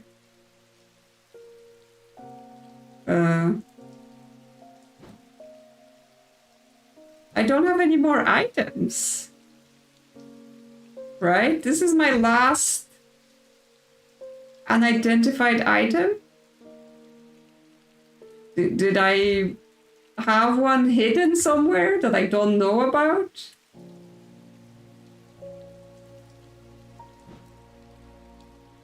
She wants the Zephyrim. We have a page for the Zephyrim. Is this not resonant? You can see it on my shelf, but this is not identified. Did I have an item that I guessed at being Zephyrim? That then... No, apparently this is not resonant. It was the blue... Oh, yes, you're right. I have cursed myself by labeling it, but I didn't put a question mark on it to say, oh, I didn't truly identify it yet. Yeah. So yes, I was like, oh yeah, I know what this is. It's this item. And then I just kind of left it labeled. And then I forgot. So this time, I personally tricked myself. We got mail still. Rain again, soaked to the bone before I'm halfway through my rounds. I'm fed up with it. I've got a few bob to spare if you know a way to keep me dry. A way to keep you dry. Probably not Zephyrim then. What else do we have? Starboard. Simple items supposedly grant a low level of protection against the elements, but this offer has personally become soaked to the bone in the too many downpours to trust those claims. They are made from metal, typically bronze or iron. Well, I mean, then this, yes, it's a bronze item with weather symbols. There we go. Yes, this is weather symbols. Yes, weather-related symbols, it's made from bronze. There we go. The final item. I have looked at that thing so many times, right? So many times I was, is this it? It has many symbols. And with that, I am done. Time for well-earned rest. Yes. Time to pet the cat before we leave. And this is truly the end. Yes, the mailman gets to maybe stay dry, maybe not, because the book seemed to suggest that maybe the item did not quite work, but I guess we will not get to know.